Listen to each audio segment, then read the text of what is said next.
Hi friends, welcome to homework PSC. ഇന്ന് final answer key വന്ന administrative assistant Kerala police department question paper.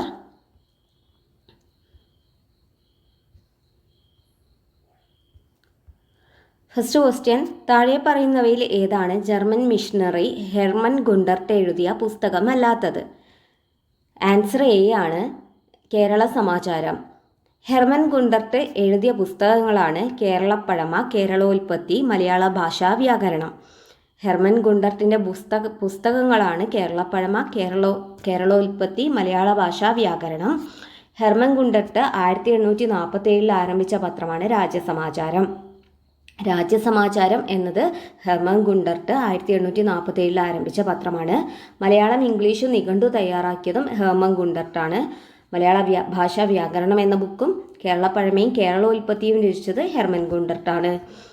1615 Kozhikode സന്ദർശിച്ച ആദ്യത്തെ ഇംഗ്ലീഷുകാരനാര്? ആൻസർ സി ആണ്, ക്യാപ്റ്റൻ വില്യം കീലിംഗ്. 1615 കോഴിക്കോട് സന്ദർശിച്ച ആദ്യത്തെ ഇംഗ്ലീഷുകാരൻ answer C, captain William Keeling ആണ്. റാൽഫ് ഫിച്ച്, ഇദ്ദേഹം 1583 ഇന്ത്യ സന്ദർശിച്ച ആദ്യ ഇംഗ്ലീഷ് സഞ്ചാരിയാണ്. മാസ്റ്റർ റാൽഫ് ഫിച്ച്, ഇദ്ദേഹം 1583 ഇന്ത്യ സന്ദർശിച്ച ആദ്യ ഇംഗ്ലീഷ് സഞ്ചാരിയാണ്. ഇദ്ദേഹം അന്ന് കേരളത്തിൽ വന്നില്ല.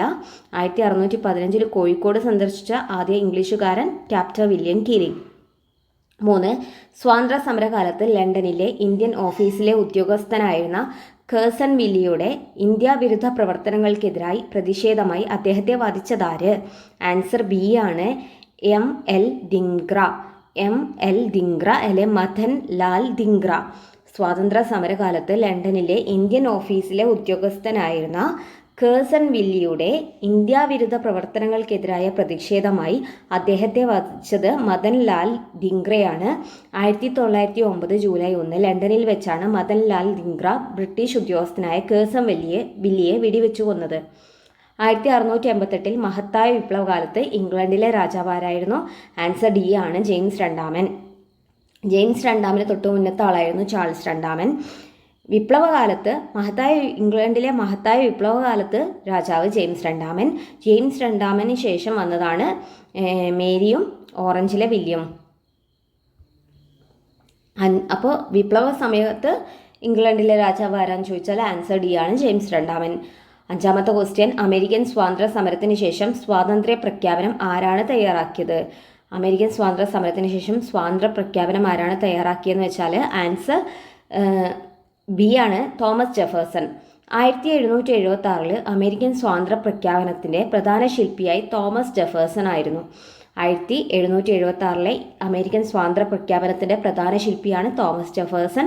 പിന്നീട് അദ്ദേഹം അമേരിക്കയുടെ 3ാമത്തെ പ്രസിഡന്റായി. ജോർജ് വാഷിങ്ടൺ അമേരിക്കയുടെ ആദ്യത്തെ പ്രസിഡന്റാണ്. ജെയിംസ് മാഡിസൺ അമേരിക്കൻ ഭരണഘടനയുടെ പിതാവ്, ഫാദർ ഓഫ് കോൺസ്റ്റിറ്റ്യൂഷൻ. അമേരിക്കയുടെ ഭരണഘടനയുടെ പിതാവാണ് ജെയിംസ് മാഡിസൺ. ജോർജ് വാഷിങ്ടൺ അമേരിക്കയുടെ ആദ്യത്തെ പ്രസിഡന്റ്. തോമസ് ജെഫേഴ്സൺ അമേരിക്കയുടെ 3ാമത്തെ പ്രസിഡന്റും. അമേരിക്കൻ സ്വാതന്ത്ര്യ പ്രഖ്യാപനം തയ്യാറാക്കിയതും തോമസ് ജെഫേഴ്സൺ ആണ്. പ്രധാന നേതാവായിരുന്നു തോമസ് ജെഫേഴ്സൺ. 2024 ഒളിമ്പിക് ഗെയിംസിൻ്റെ ഉദ്ഘാടന ചടങ്ങിന് വേദിയായ നദി ഏതാണ്? 2024 ഒളിമ്പിക് ഗെയിംസിൻ്റെ ഉദ്ഘാടന ചടങ്ങിന് വേദിയായ നദി ആൻസർ ഡി ആണ്, സീൻ നദി.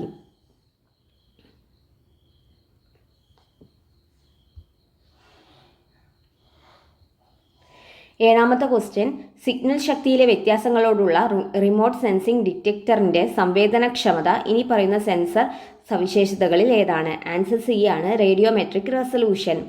റിമോട്ട് സെൻസിങ്ങിന് ഒരു സെൻസർ എത്രത്തോളം ചെറിയ അളവിലുള്ള സിഗ്നൽ വ്യത്യാസങ്ങൾ തിരിച്ചറിയാൻ കഴിയും എന്നതിനെയാണ് റേഡിയോമെട്രിക് റെസൊല്യൂഷൻ എന്ന് പറയുന്നത്. അതായത് ഒരു സെൻസറിന് എത്രത്തോളം ചെറിയ അളവിൽ സിഗ്നൽ വ്യത്യാസം തിരിച്ചറിയാൻ പറ്റും, ആ ഒരു അളവിനെയാണ് റേഡിയോമെട്രിക് റെസൊല്യൂഷൻ എന്ന് പറയുന്നത്. ഇത് ബിറ്റുകളിലാണ് അളക്കുന്നത്. 8ാമത്തെ ക്വസ്റ്റ്യൻ, മധ്യ ഉയര മേഘങ്ങൾക്ക് താഴെ പറയുന്ന ജോഡികളിൽ ഏതായിരിക്കും ശരി? ആൻസർ സി ആണ്, ആൾട്ടോ സ്ട്രാറ്റസും ആൾട്ടോ ക്യുമുലസും. അതിന് നമുക്ക് പഠിക്കാനുള്ളത്, നമ്മുടെ മേഘങ്ങളെ മൂന്നായിട്ട് തിരിക്കുന്നുണ്ട്. അപ്പോൾ ആൾട്ടോ ഫസ്റ്റ് നമുക്ക് താഴുന്നത് അല്ലെങ്കിൽ നിരപ്പായ ആ ലെവലിലുള്ള മേഘങ്ങൾക്ക് സ്ട്രാറ്റസ് എന്ന പേര് അവരുടെ പേരിനൊപ്പം ഉണ്ടാവും. അപ്പോൾ സ്ട്രാറ്റസ് താഴുന്നത് അല്ലെങ്കിൽ നിരപ്പായവ.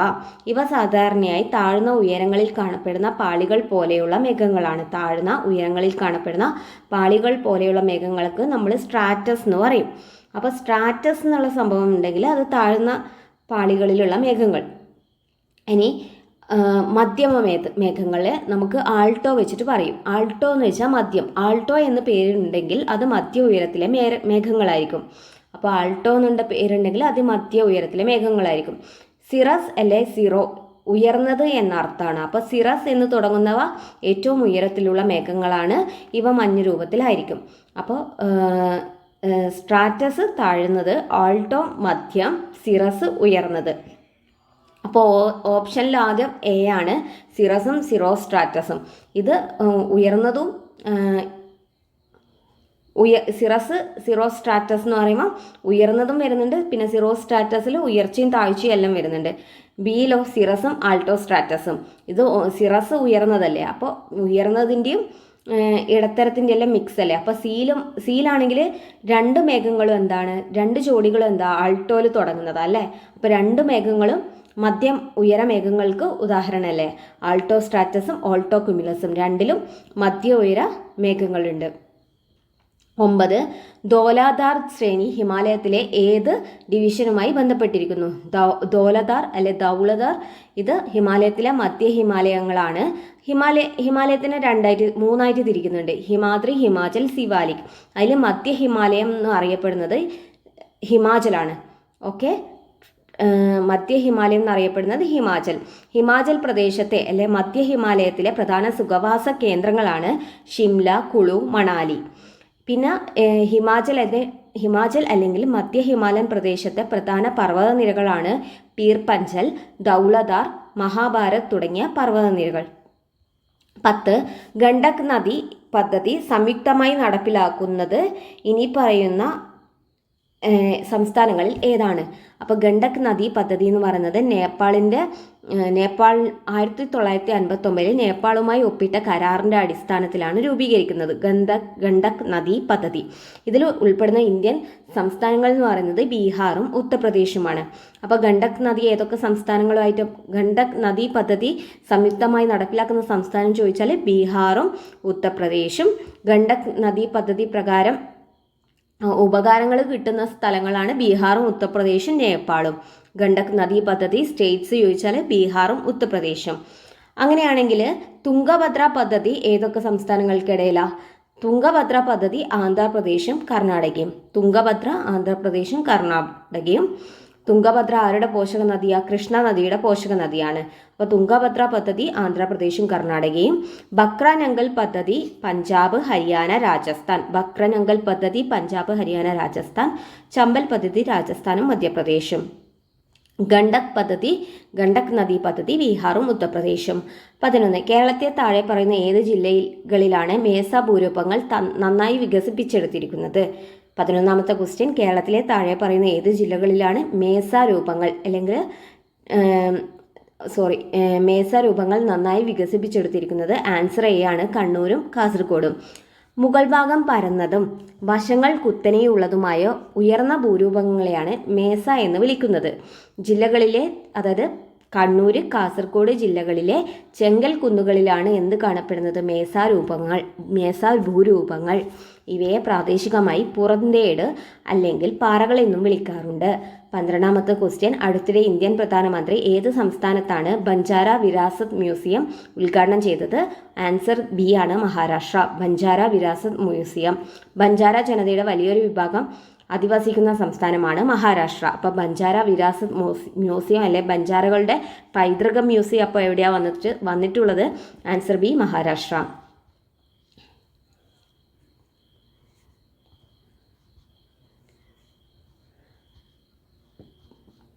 13ാമത്തെ ക്വസ്റ്റ്യൻ, 1ാം പഞ്ചവത്സര പദ്ധതി അടിസ്ഥാനമാക്കിയുള്ള മാതൃക? ആൻസർ ഡി ആണ്, ഇവയൊന്നുമല്ല. ഹാരോൾഡ് ഡോമർ മോഡലാണ് 1ാം പഞ്ചവത്സര പദ്ധതി അടിസ്ഥാനമാക്കിയത്. 2ാം പഞ്ചവത്സര പദ്ധതിയുടെ മോഡൽ എന്ന് പറയുന്നത് മഹലനോബിസ് ആണ്. PC Mahalanobis model second 5 year പ്ലാനും Harrod Domar model first 5 year പ്ലാനും അടിസ്ഥാനമാക്കിയിട്ടുണ്ട്.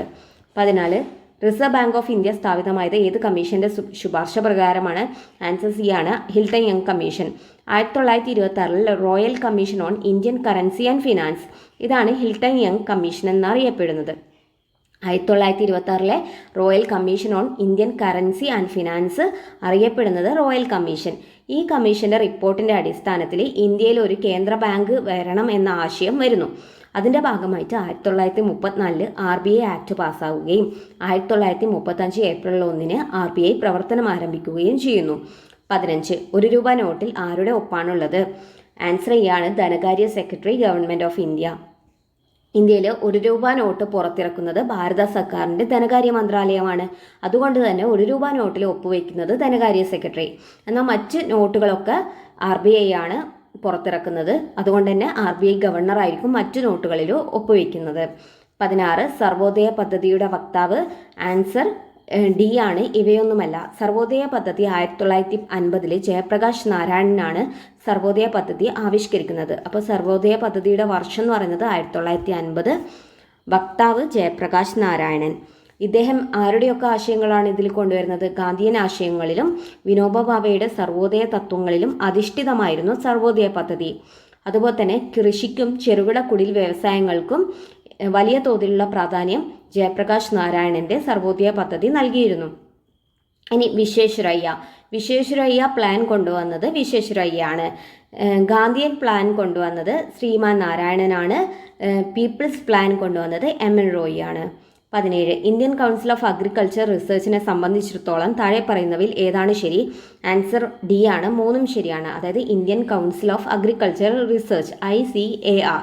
ഇതുമായിട്ട് ബന്ധപ്പെട്ട് ശരിയായത്, ഇത് കാർഷിക ഗവേഷണ വിദ്യാഭ്യാസ വകുപ്പിന് കീഴിൽ പ്രവർത്തിക്കുന്നു. മുമ്പ് imperial council of agriculture research എന്നറിയപ്പെടുന്നു. 1929 സ്ഥാപിതമായി. 18 NBFC എന്നാൽ എന്താണ്? ആൻസർ സി ആണ്, നോൺ ബാങ്കിങ് ഫിനാൻഷ്യൽ കമ്പനി.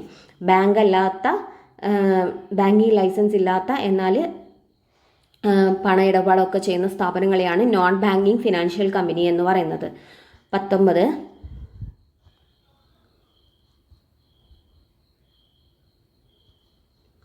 19 ഏത് ഭരണഘടനാ ഭേദഗതിയാണ് മിനി കോൺസ്റ്റിറ്റ്യൂഷൻ എന്ന് വിളിക്കുന്നത്? ആൻസർ സി ആണ്, 42ാമത്.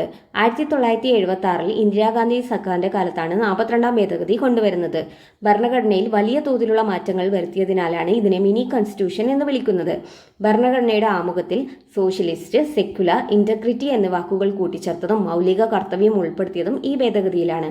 അപ്പോൾ 19ാം ക്വസ്റ്റ്യൻ, ഇന്ത്യൻ ഭരണഘടനയുടെ ഏത് ഭേദഗതിയാണ് മിനി കോൺസ്റ്റിറ്റ്യൂഷൻ എന്നറിയപ്പെടുന്നത്?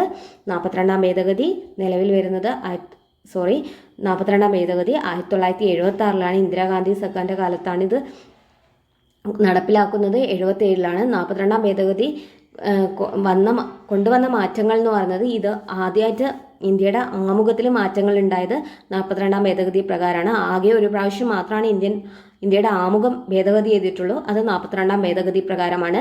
ആമുഖത്തിൽ കൂട്ടിച്ചേർത്ത വാക്കുകളാണ് സോഷ്യലിസ്റ്റ്, സെക്യുലർ, ഇന്റഗ്രിറ്റി, അതുപോലെ തന്നെ മൗലിക കർത്തവ്യങ്ങൾ, ഫണ്ടമെന്റൽ ഡ്യൂട്ടീസ്. അത് ഉൾപ്പെടുത്തിയതും 42ാം ഭേദഗതിയിലൂടെയാണ്. ഏത് ഭാഗത്തിൽ? ഭാഗം 4A ഫണ്ടമെന്റൽ ഡ്യൂട്ടീസ് കൂട്ടിച്ചേർത്തത്. 20 ഇന്ത്യയുടെ ഏത് പ്രദേശത്തും താമസിക്കാനും സ്ഥിരമാക്കാനുമുള്ള സ്വാതന്ത്ര്യം ഇനി പറയുന്നതിലൂടെ നൽകുന്നു? അത് ആർട്ടിക്കിൾ B ആണ്, 19(1)(e). ഇന്ത്യയിൽ ഏത് പ്രദേശത്തും താമസിക്കാനും സ്ഥിരതാമസമാക്കാനുമുള്ള സ്വാതന്ത്ര്യം പറയുന്ന ആർട്ടിക്കിളാണ് 19(1)(e). ആർട്ടിക്കിൾ 19 6 മൗലിക സ്വാതന്ത്ര്യങ്ങളാണ് നമുക്ക് ആർട്ടിക്കിൾ 19 ഉറപ്പ് നൽകുന്നത്. എത്ര മൗലിക സ്വാതന്ത്ര്യം? 6. തുടക്കത്തിൽ ഭരണഘടന നിലവിൽ വരുമ്പോൾ 7 മൗലിക സ്വാതന്ത്ര്യം ഉണ്ടായിരുന്നു. 44ാം ഭേദഗതി 1978 നിലവിൽ വന്ന 44ാം ഭേദഗതി പ്രകാരം ഇതിൽ സ്വത്തവകാശം മൗലിക സ്വാതന്ത്ര്യമാക്കിയിരുന്നത് നിയമാവകാശമാക്കി മാറ്റി. അതായത് അന്ന് സ്വത്തവകാശം മൗലിക സ്വാതന്ത്ര്യത്തിലുണ്ടായിരുന്നു, പക്ഷെ ഇന്നില്ല. 1978 ശേഷം അതെന്തായി? അത് നിയമാവകാശമായി. അപ്പോൾ 19 ഇപ്പോൾ 6 മൗലിക സ്വാതന്ത്ര്യം ഉള്ളത്. 19(1)(a) എന്ന് പറയുന്നത് അഭിപ്രായ സ്വാതന്ത്ര്യം. 19(1)(b) അപ്പോൾ നമുക്ക് 19(1)(a) ഫോർ അഭിപ്രായം ഓർത്തു വെക്കാം. 19(1)(b) എന്ന് വെച്ചാൽ നമുക്ക് ആയുധങ്ങളൊന്നും ഇല്ലാണ്ട് സംസാരിക്കാനും കൂടിച്ചേരാനും ഒക്കെ ഉള്ള അവകാശമാണ് 19(1)(b). നിരായുധരായിട്ട് നമുക്ക് കൂടിച്ചേരാനുള്ള അവകാശം. അപ്പോൾ ബി ഫോർ ബെസ്റ്റ് ഫ്രണ്ട്സിനെ നമുക്ക് ഓർക്കാം. ഇനി സി എന്ന് വെച്ചാൽ നമുക്ക് സംഘടനകളൊക്കെ രൂപീകരിക്കാനുള്ള സ്വാതന്ത്ര്യമാണ്. അത് സി ഫോർ കോർപ്പറേഷൻ, അങ്ങനെ ഓർക്കുക. കോർപ്പറേഷൻ എന്ന് വെച്ചാൽ സംഘടന നിർമ്മിക്കാൻ വേണ്ടിയിട്ടുള്ളതല്ലേ. അപ്പോൾ 19(1) എ ഫോർ അഭിപ്രായങ്ങൾക്കുള്ള സ്വാതന്ത്ര്യം, ബി ഫോർ ബെസ്റ്റ് ഫ്രണ്ട്സ് അതായത് ആയുധമൊന്നും ഇല്ലാണ്ട് കൂടിച്ചേരാനുള്ള അവകാശം, സി ഫോർ സംഘടന രൂപീകരിക്കുക അതായത് കോർപ്പറേറ്റ്സ് രൂപീകരിക്കാനുള്ള അവകാശം. ദെൻ ഡി എന്ന് വെച്ചാൽ നമുക്ക് ഡി എന്ന് ഇംഗ്ലീഷിൽ ഡി എഴുതുമ്പോൾ ഒരു റൗണ്ട് അല്ലേ, അതായത് നമുക്ക് റൗണ്ട് ചുറ്റാം അല്ലെ. ഇന്ത്യയിൽ എവിടെയും നമുക്ക് സഞ്ചരിക്കാനുള്ള സ്വാതന്ത്ര്യമാണ് 19(1)(d) തരുന്നത്. ദെൻ ഇ എന്ന് പറയുന്നത് നമുക്ക് ഇന്ത്യയിലെ ഏത് പ്രദേശത്തും താമസിക്കാനും സ്ഥിരമാക്കാനുള്ള സ്വാതന്ത്ര്യമാണ്. അതിന് ഇ ഫോർ എസ്റ്റേറ്റ്, അതായത് നമുക്ക് എസ്റ്റേറ്റുകൾ ഉണ്ടാക്കാനുള്ള സ്വാതന്ത്ര്യം, അതായത് ഇന്ത്യയിൽ എവിടെയും നമുക്ക് താമസിക്കാം, സ്ഥിരതാമസവും ആക്കാം. ദെൻ എഫ് ആണ് നമ്മുടെ സ്വത്തവകാശം ഉണ്ടായിരുന്നത്, അത് മാറ്റി. ദെൻ ജി എന്ന് പറയുന്നത് നമുക്ക് ജോബ് ആലോചിക്കാം, അതായത് നമുക്ക് ജോലി ചെയ്യാനുള്ള സ്വാതന്ത്ര്യമാണ് 19(1)(g) തരുന്നത്. 21 അവശിഷ്ടാധികാരങ്ങൾ ഇവയുടെ കൈകളിലാണ് കേന്ദ്രീകരിച്ചിരിക്കുന്നത്. ആൻസർ ചെയ്യാണ് കേന്ദ്ര സർക്കാർ അല്ലെങ്കിൽ പാർലമെൻറ്റ്. അതായത് നമുക്ക് 3 ലിസ്റ്റ് ഉണ്ട്, state list, concurrent list, central list. അതിൽ ഈ 3 ലിസ്റ്റിലും വരാത്ത വിഷയങ്ങളെയാണ് നമ്മൾ അവശിഷ്ട അധികാരങ്ങൾ എന്ന് പറയുന്നത്. അതിൻ്റെ ആർട്ടിക്കിളാണ് 248. അപ്പോൾ നമ്മൾ അവശിഷ്ടങ്ങൾ ആലോചിച്ച് നോക്കുക. ആദ്യം 2 ആയിരിക്കും, പിന്നെ അതിൻ്റെ ഇരട്ടിയാവും, 4 ആവും, പിന്നെ അതിൻ്റെ ഇരട്ടിയാവും അവശിഷ്ടം. അങ്ങനെ നമ്മളെ വേസ്റ്റ് ഇങ്ങനെ ഡബിളായി വരുന്ന ആലോചിക്കുക. അപ്പോൾ ആർട്ടിക്കിൾ കിട്ടും. ആർട്ടിക്കിൾ 248 അവശിഷ്ടാധികാരങ്ങൾ. ആ അവശിഷ്ട അധികാരങ്ങളിൽ എന്തൊക്കെയാണ് വരുന്നതെന്ന് വെച്ചാൽ ഈ 3 ലിസ്റ്റിലും ഉൾപ്പെടാത്ത വിഷയങ്ങളെയാണ് അവശിഷ്ട അധികാരങ്ങളിൽ ഉൾപ്പെടുത്തിയത്. അതിന് എക്സാമ്പിളാണ് സൈബർ ലോസ് അല്ലെ സൈബർ നിയമങ്ങൾ. ഇതിൽ നിയമം നിർമ്മിക്കാനുള്ള അവകാശം കേന്ദ്ര സർക്കാർ അല്ലെ പാർലമെൻറ്റിനാണ്. 22 ഇന്ത്യയിൽ ആദ്യമായി ഒരു ഫെഡറൽ കോടതി ഇനി പറയുന്ന പ്രകാരം സ്ഥാപിച്ചു. ആൻസർ ബി ആണ് 1935 ഗവൺമെൻറ് ഓഫ് ഇന്ത്യ ആക്ട് പ്രകാരം. 1935 ഇന്ത്യ ഗവൺമെൻറ് ആക്ട് പ്രകാരം 1937 ഒക്ടോബർ 1 ഡൽഹിയിൽ കോടതി ആരംഭിച്ചു. അതായത് ഫെഡറൽ കോർട്ട് എപ്പോഴാണ് വന്ന് 1937 ഒക്ടോബർ 1. 1950 ഇന്ത്യ റിപ്പബ്ലിക് ആയപ്പോൾ ഈ ഫെഡറൽ കോടതി എന്തായി, ഇന്നത്തെ സുപ്രീം കോടതിയായി മാറി. 23ാമത്തെ ക്വസ്റ്റ്യൻ 1977 നിയമിതനായ അശോക് മേത്ത കമ്മിറ്റിയുടെ താഴെ പറയുന്ന ശുപാർശ പരിഗണിക്കുക. മുകളിൽ പറഞ്ഞിരിക്കുന്നവയിൽ ഏതാണ് ശരി? ആൻസർ ഡി ആണ്, പറഞ്ഞതൊക്കെ ശരിയാണ്. അപ്പോൾ അശോക് മേത്ത കമ്മിറ്റിയുടെ വർഷം 1977 ആണ്. നിലവിലുള്ള ത്രിതല സംവിധാനത്തിന് പകരം, അതായത് ബൽവന്തറായ് മേത്ത പറഞ്ഞ ത്രിതല സംവിധാനത്തിന് പകരം ദ്വിതല പഞ്ചായത്ത് രാജ് സംവിധാനം സൃഷ്ടിക്കാൻ അദ്ദേഹം ശുപാർശ ചെയ്തു. ന്യായ പഞ്ചായത്തുകളെ പ്രത്യേക സ്ഥാപനങ്ങളാക്കി നിലനിർത്തണമെന്ന് കമ്മിറ്റി ശുപാർശ ചെയ്തു. പഞ്ചായത്ത് തെരഞ്ഞെടുപ്പുകളുടെ എല്ലാ തലത്തിലും രാഷ്ട്രീയ പാർട്ടിയുടെ ഔദ്യോഗിക പങ്കാളിത്തം. ജനകീയ മേൽനോട്ടത്തിൽ വികേന്ദ്രണത്തിനുള്ള ആദ്യ തലമായി ജില്ല, അതായത് ജില്ലയാണ് എല്ലാത്തിനും സ്റ്റാർട്ടിംഗ് പോയിന്റ്. അങ്ങനെയാണ് അശോക് മേത്ത കമ്മിറ്റിയുടെ ശുപാർശകൾ. കൂടാതെ രാഷ്ട്രീയ പാർട്ടികൾക്ക് തെരഞ്ഞെടുപ്പിൽ ചിഹ്നങ്ങളോടെ പങ്കെടുക്കാമെന്നും ജില്ലയെ വികേന്ദ്രീകരണത്തിന്റെ പ്രധാന യൂണിറ്റ് ആക്കണമെന്നും കമ്മിറ്റി നിർദ്ദേശിച്ചു. ഇനി നമുക്ക് പാർലമെൻ്ററി കമ്മിറ്റിയിൽ മെയിനായിട്ടുള്ള 4 കമ്മിറ്റിയുടെ ഇയേഴ്സ് പഠിക്കാൻ വേണ്ടിയിട്ട് നമുക്ക് അതിനെ അസെൻഡിങ് ഓർഡറിൽ അവരെ ബാഗ്സ് എന്ന് പറഞ്ഞിട്ട് കോഡ് ചെയ്യാം. B for Balwantrai Mehta committee, A for Ashok Mehta committee, G for GVK Rao committee, S for LM Singhvi committee. അപ്പോൾ ബൽവന്തറായ് കമ്മിറ്റിയുടെ വർഷം 1957, അശോക് മേത്ത കമ്മിറ്റിയുടെ വർഷം 1977, 1985 GVK Rao committee, 1986 LM Singhvi committee, 88 തുംഗം കമ്മിറ്റിയും. അപ്പോൾ ഇതിന് വേണ്ടിയിട്ട് നമുക്ക് ബാഗ്സ് എന്നുള്ള കോഡ് ഓർത്താൽ നമുക്ക് ഏകദേശം ഓർഡർ കിട്ടും. ഫസ്റ്റ് വന്നത് ബൽവന്തറായ് കമ്മിറ്റി, പിന്നെ Ashok Mehta committee, GVK Rao committee, LM Singhvi committee, അതിനുശേഷം 88 തുംഗം കമ്മിറ്റി വരുന്നത്. അപ്പോൾ ആദ്യത്തെ 1957, 1977, 1985, 1986, തുങ്കൻ 88. 24 ഇന്ത്യയുടെ 26ാമത് മുഖ്യ തെരഞ്ഞെടുപ്പ് കമ്മീഷണർ ആരാണ്? ആൻസർ സി ആണ്. ഇപ്പോഴത്തെ ഇന്ത്യയുടെ മുഖ്യ തെരഞ്ഞെടുപ്പ് കമ്മീഷണർ ഗ്യാനേഷ് കുമാറാണ്. എന്നാൽ 25, അതായത് ഗ്യാനേഷ് കുമാറിന് തൊട്ടു മുന്നേ രാജീവ് കുമാർ ആയിരുന്നു. ഇനി ഇന്ത്യൻ ഇലക്ഷൻ കമ്മീഷനിൽ ഒരു മുഖ്യ തെരഞ്ഞെടുപ്പ് കമ്മീഷണറും 2 തെരഞ്ഞെടുപ്പ് കമ്മീഷണർമാരുമാണ് ഉണ്ടാവുക. അപ്പോൾ മൊത്തം 3 പേരാണ്. അപ്പോൾ മുഖ്യ തെരഞ്ഞെടുപ്പ് കമ്മീഷണർ ഗ്യാനേഷ് കുമാർ, മറ്റ് 2 തെരഞ്ഞെടുപ്പ് കമ്മീഷണർമാരാണ് സുഖ്ബീർ സിംഗ് സന്ധുവും വിവേക് ജോഷിയും. അപ്പോൾ ഇപ്പം ആരൊക്കെയാണ്? ജ്ഞാനേഷ് കുമാർ, സുഖ്ബീർ സിംഗ് സന്ധുവും വിവേക് ജോഷിയും. ഈ ജ്ഞാനേഷ് കുമാർ 26ാമത്, 25ാമത് രാജീവ് കുമാർ.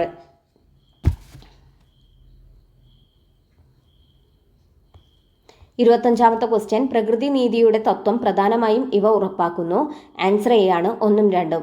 നിയമത്തിനു മുന്നിലുള്ള തുല്യത, ന്യായമായ വാദം കേൾക്കലും പക്ഷപാതത്തിന്റെ അഭാവവും. അതാണ് നാച്ചുറൽ ജസ്റ്റിസ്. അതായത് എന്താ പറയുക, തുല്യത ഉറപ്പാക്കണം, ന്യായമായ വാദം കേൾക്കലും പക്ഷപാതത്തിന്റെ അഭാവവും. 26, ക്ഷേമരാഷ്ട്രം പലപ്പോഴും ഇനിപ്പറയുന്നവയ്ക്കുള്ള ഒരു മാർഗമായി ന്യായീകരിക്കപ്പെടുന്നു. ആൻസർ സി ആണ് 1ഉം 2ഉം 3ഉം മാത്രം. അതായത് രാഷ്ട്രം എന്ന് പറയുമ്പോൾ എല്ലാവർക്കും കുറഞ്ഞ ജീവിത നിലവാരം ഉറപ്പാക്കുക. ഇവിടെ കുറഞ്ഞാന്ന് വെച്ചാൽ ശരിക്ക് മിനിമം എന്നുള്ളതാണ്, അല്ലാണ്ട് കുറച്ച് എന്നുള്ളതല്ല. അതായത് എല്ലാവർക്കും എന്ത് ചെയ്യണം, എല്ലാ ജനങ്ങൾക്കും ഒരു മിനിമം ജീവിത നിലവാരം എന്തായാലും വേണം എന്നുള്ള മീനിങ്ങില്ല. അതായത് പോസിറ്റീവ് മീനിങ് ആണ്. എല്ലാവർക്കും കുറഞ്ഞ ജീവിത നിലവാരം ഉറപ്പാക്കുക, വിതരണ സമത്വം പ്രോത്സാഹിപ്പിക്കുക. ഇതൊക്കെ ക്ഷേമരാഷ്ട്രമാണ്. എല്ലാവർക്കും മിനിമം ജീവിത നിലവാരം ഉറപ്പാക്കുക, വിതരണ സമത്വം പ്രോത്സാഹിപ്പിക്കുക, സാമൂഹിക നീതി ഉയർത്തിപ്പിടിക്കുക. അതുപോലെ തന്നെ ക്ഷേമരാഷ്ട്രത്തിൻ്റെ വേറൊരു ഇതാണ് സംസ്ഥാനത്തിൻ്റെ ഇടപെടൽ കൂട്ടുകയാണ് വേണ്ടത്. ഓക്കെ, അതുകൊണ്ടാണ് 4 ഉൾപ്പെടാത്തത്. ക്ഷേമരാഷ്ട്രം എങ്ങനെയായിരിക്കും? സംസ്ഥാന ഇടപെടൽ കൂടുതലായിരിക്കും. 27, സംസ്ഥാനങ്ങളിൽ ലോകായുക്തയ്ക്കുള്ള ആദ്യ ശുപാർശ നൽകിയത്. ആൻസർ എ ആണ് 1 മാത്രം, ഭരണപരിഷ്കാര കമ്മീഷൻ 1966. ഇന്ത്യയിൽ കേന്ദ്രതലത്തിൽ ലോക്പാലും സംസ്ഥാനത്തിൽ ലോകായുക്തയും സ്ഥാപിക്കണമെന്ന് ആദ്യമായി ശുപാർശ ചെയ്തത് 1966 1ാം ഭരണപരിഷ്കാര കമ്മീഷനായിരുന്നു. മൊറാർജി ദേശായി അധ്യക്ഷനായി ഈ കമ്മീഷൻ അഴിമതി തടയുന്നതിനായി ഒരു ഓംബുഡ്സ്മാൻ മാതൃകയിലുള്ള സംവിധാനം വേണമെന്ന് നിർദ്ദേശിക്കുകയുണ്ടായി. ഇനി നിയമം പാസാക്കിയത് ലോകായുക്ത നിയമം പാസാക്കിയത് ഒഡീഷയാണെങ്കിലും 1971 മഹാരാഷ്ട്രയാണ് ആദ്യമായിട്ട് ലോകായുക്തയെ നിയമിച്ചത്. അപ്പോൾ ലോകായുക്ത നിയമം ആദ്യം പാസാക്കിയത് ഒഡീഷ, പക്ഷെ ലോകായുക്ത ആദ്യം നിലവിൽ വരുന്നത് എവിടെയാണ്? മഹാരാഷ്ട്രയിൽ.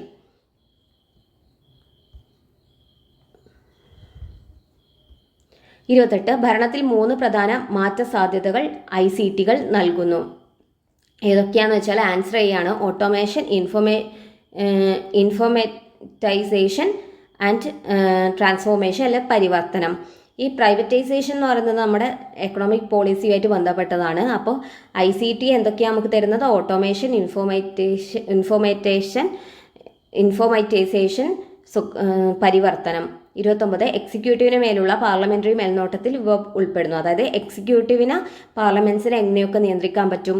പാർലമെന്റ് കമ്മിറ്റികളുണ്ട് അല്ലേ, public account committee, estimate committee, ഇങ്ങനെയുള്ള പാർലമെന്റ് കമ്മിറ്റികൾ എന്ത് ചെയ്യുന്നുണ്ട്? ഇവരുടെ ധനവിയോഗമൊക്കെ ചെക്ക് ചെയ്തിട്ട് ഇവരെ കൺട്രോൾ ചെയ്യുന്നുണ്ട്. അതായത് ഈ കാര്യനിർവഹണ വിഭാഗം എക്സിക്യൂട്ടീവിനെ കൺട്രോൾ ചെയ്യാൻ പറ്റും. ഇപ്പോൾ പാർലമെന്ററി കമ്മിറ്റി ആൻസർ ഉണ്ട്. പിന്നെ ചോദ്യോത്തര സമയം 0 മണിക്കൂറും, അതായത് 0 ഹവറും ക്വസ്റ്റ്യൻ ഹവറും വെച്ചിട്ട് നമുക്ക് പാർലമെന്റിലെ അംഗങ്ങൾക്ക് മന്ത്രിമാരോടും കാര്യനിർവഹണ വിഭാഗത്തോടൊക്കെ ചോദ്യം ചോദിക്കാം. 3ാമത്തെ, റിട്ട് പുറപ്പെടുവിപ്പിക്കാൻ എക്സിക്യൂട്ടീവ് നിർബന്ധിക്കുന്നു. ഇത് തെറ്റാണ്. റിട്ട് പുറപ്പെടുവിപ്പിക്കാനുള്ള അവകാശം, അല്ലെങ്കിൽ റിട്ട് പുറപ്പെടുവിപ്പിക്കാൻ ഉത്തരവിടുന്നത് കോടതികളാണ്, പാർലമെന്റ് അല്ല. അപ്പോൾ അത് ഓപ്ഷൻ തെറ്റാണ്. 3ാമത്തെ ഓപ്ഷൻ വരില്ല, അത് കോടതികളുമായിട്ട് ബന്ധപ്പെട്ട ഭാഗമാണ്. പിന്നെ അഡ്മിനിസ്ട്രേറ്റീവ് റിപ്പോർട്ടുകൾ സമർപ്പിക്കൽ, അതും ശരിയാണ്. കാര്യനിർവഹണ വിഭാഗം എന്ത് ചെയ്യണം? റിപ്പോർട്ടുകൾ പാർലമെന്റിന് സമർപ്പിക്കണം. 30, നാഷണൽ ഫാമിലി ഹെൽത്ത് സർവേനായി ഏകോപിപ്പിക്കുന്നതിനും സാങ്കേതിക മാർഗനിർദ്ദേശം നൽകുന്നതിനുമുള്ള നോഡൽ ഏജൻസി. ആൻസർ ബി ആണ് 2 മാത്രം, international institute four population science ആണ് നാഷണൽ ഫാമിലി ഹെൽത്ത് സർവേയുടെ nodal agency. Ministry of health and family welfare, Indian ആരോഗ്യ മന്ത്രാലയമാണ് ഈ സർവേ നടത്താൻ നിർദ്ദേശം നൽകുന്നതും ഫണ്ട് അനുവദിക്കുന്നതും. അതായത് ഈ സർവേക്ക് വേണ്ട നിർദ്ദേശം ഫണ്ടും അനുവദിക്കുന്നത് ആരോഗ്യ കുടുംബക്ഷേമ മന്ത്രാലയമാണെങ്കിലും ഈ സർവേ നടപ്പാക്കേണ്ട നോഡൽ ഏജൻസി എന്ന് പറയുന്നത് international institute four population and science ആണ്. അതുകൊണ്ട് ഉത്തരം international institute four population science ആണ്. സെൻട്രൽ സ്റ്റാറ്റിസ്റ്റിക്കൽ ഓഫീസ് എന്ന് പറയുന്നത് ദേശീയ വരുമാനം മറ്റും കണക്കാക്കുന്ന ഏജൻസിയാണ് central statistical office. Registrar general of India എന്ന് പറയുന്നത് ഇന്ത്യയിൽ സെൻസസ് എടുക്കുന്നതുമായി ബന്ധപ്പെട്ട് പ്രവർത്തിക്കുന്നതാണ് രജിസ്ട്രാർ ജനറൽ ഓഫ് ഇന്ത്യ.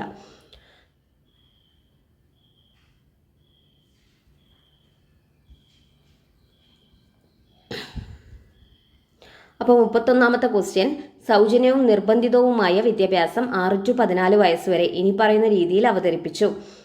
അത് ആൻസർ സി ആണ്, 1, 2, 3. ആർട്ടിക്കിൾ, അതായത് 2002 86ാം ഭരണഘടനാ ഭേദഗതി പ്രകാരം എന്തൊക്കെ ഉണ്ടായി? സൗജന്യവും നിർബന്ധിതവുമായ വിദ്യാഭ്യാസം 6 മുതൽ 14 വയസ്സ് വരെയുള്ള കുട്ടികൾക്ക് കൊടുക്കണമെന്ന് പറഞ്ഞു. അപ്പോൾ അത് എവിടെയാണ് കൂട്ടിച്ചേർത്ത? ആർട്ടിക്കിൾ 21ലാണ് കൂട്ടിച്ചേർത്തത്. അതേപോലെ തന്നെ ഈ ഭരണഘടനാ ഭേദഗതി പ്രകാരം ആർട്ടിക്കിൾ 45 ഭേദഗതി ചെയ്തു. കാരണം 6 മുതൽ 14 വയസ്സ് വരെയുള്ള കുട്ടികൾക്ക് സൗജന്യവും നിർബന്ധിതവുമായ വിദ്യാഭ്യാസം കൊടുക്കാൻ ആർട്ടിക്കിൾ 21 പറഞ്ഞതുകൊണ്ട് തന്നെ ആർട്ടിക്കിൾ 45 അതിനു മുന്നേ വരെ 14 വയസ്സ് വരെയുള്ള കുട്ടികൾക്ക്, 14 വയസ്സിന് താഴെയുള്ള കുട്ടികളുടെ വിദ്യാഭ്യാസം സംരക്ഷണമായിരുന്നു പറഞ്ഞിരുന്നത്. പക്ഷെ 6 to 14 21 ഉൾപ്പെടുത്തിയത് കൊണ്ട് തന്നെ 45 എന്ത് ചെയ്തു? ഭേദഗതി ചെയ്തിട്ട് 6 വയസ്സിൽ താഴെയുള്ള കുട്ടികളെയാണ് സ്പെസിഫൈ ചെയ്തത്. അതായത് ആർട്ടിക്കിൾ 45 ഭേദഗതി ചെയ്തു. ഇതൊരു നിർദ്ദേശക തത്വമാണ്. 6 വയസ്സിൽ താഴെയുള്ള കുട്ടികൾക്ക് പ്രീ പ്രൈമറി വിദ്യാഭ്യാസം സംരക്ഷണം നൽകാൻ സർക്കാരിനോട് നിർദ്ദേശിക്കുന്നു. അപ്പോൾ ഇത് മുന്നേ, അതായത് ആർട്ടിക്കിൾ 21 അല്ലെ 2002 86ാം ഭേദഗതി വരുന്നതിന് മുന്നേ 14 വയസ്സിന് താഴെയുള്ള കുട്ടികളുടെ കാര്യമായിരുന്നു പറഞ്ഞിരുന്നത്. പിന്നെ 86ാം ഭരണഘടനാ ഭേദഗതി പ്രകാരമാണ് ഇത് നടപ്പിലാക്കിയത്. അപ്പോൾ ആൻസർ സി ആണ്, 1, 2, 3. 32, കേരളത്തിലെ പരമ്പരാഗത വ്യവസായങ്ങളിൽ ഉൾപ്പെടുന്നവ. ആൻസർ എ ആണ്, 1, 3. കയർ വ്യവസായവും കശുവണ്ടിയും കൈത്തറിയുമാണ് കേരളത്തിലെ പരമ്പരാഗത വ്യവസായം. റിന്യൂവബിൾ എനർജി എന്ന് പറയുന്നത് ഒരു ആധുനിക വ്യവസായമാണ്. അതുപോലെ IT-യും ഡിജിറ്റലൊക്കെ ആധുനികമായ കാര്യങ്ങളാണ്. 33, പുതിയ കേരള മോഡൽ പഴയ മോഡലിൽ നിന്ന് വ്യത്യസ്തമാകുന്നത് എങ്ങനെയാണെന്ന് വെച്ചാൽ ആൻസർ ബി ആണ്, 2 മാത്രം. ക്ഷേമത്തിൽ നിന്ന് പങ്കാളിത്ത വളർച്ചയിലേക്കും മുകളിൽ നിന്ന് താഴേക്ക് പദ്ധതികളിലേക്കും ശ്രദ്ധ മാറ്റൽ. അപ്പോൾ ബി മാത്രമാണ്. കാരണം എന്താ? പഴയ മോഡലും പുതിയ കേരള മോഡലും തമ്മിലുള്ള വ്യത്യാസം എന്താണെന്ന് വെച്ചാൽ പഴയ കേരള മോഡൽ ഗവൺമെൻറ്റിൽ നിന്നും താഴേക്കാണ് വരുന്നത്. അതായത് ഫസ്റ്റ് മുകളിൽ നിന്ന് താഴേക്കാണ്, ഗവൺമെൻറ്റാണ് ഇതിൻ്റെ ടോപ്പായിട്ട് നിൽക്കുന്നത്. എന്നാൽ പുതിയ കേരള മോഡൽ എന്ന് വെച്ചാൽ താഴെ നിന്നും മുകളിലേക്കാണ്, ബോട്ടം അപ്പ് അപ്രോച്ചാണ്. പഴയ കേരള മോഡലാണ് ടോപ്പ് ഡൗൺ അപ്രോച്ചും. ഇനി പഴയ കേരള മോഡലാണെങ്കിൽ കൂടുതലായിട്ട് സാമൂഹിക ക്ഷേമത്തിനാണ് ഇമ്പോർട്ടൻസ് കൊടുത്തത്, അതായത് വെൽഫെയർ. എന്നാൽ പുതിയ കേരള മോഡലിൽ സാമൂഹിക ക്ഷേമത്തോടൊപ്പം തന്നെ എന്തും വേണം? ജനങ്ങളും അതിനോടൊപ്പം ഡെവലപ്പ് ആവണം. അതായത് പങ്കാളിത്ത വളർച്ചയായിരിക്കണം, പാർട്ടിസിപ്പേറ്ററി ഗ്രോത്ത് ആയിരിക്കണം. വെറും ക്ഷേമ പ്രവർത്തനങ്ങൾ എന്നതിലുപരി ജനങ്ങളെ വികസനത്തിൽ പങ്കാളികളാക്കുക എന്നതാണ് ഇതിൻ്റെ ലക്ഷ്യം. പദ്ധതികൾ വാർഡ് സഭകളിൽ നിന്നും ഗ്രാമസഭകളിൽ നിന്നും ആരംഭിച്ച് മുകളിലേക്ക് പോകും. പഴയ Kerala model top down approach ആയതുകൊണ്ട് തന്നെ സർക്കാർ ഉദ്യോഗസ്ഥർ തീരുമാനിക്കും.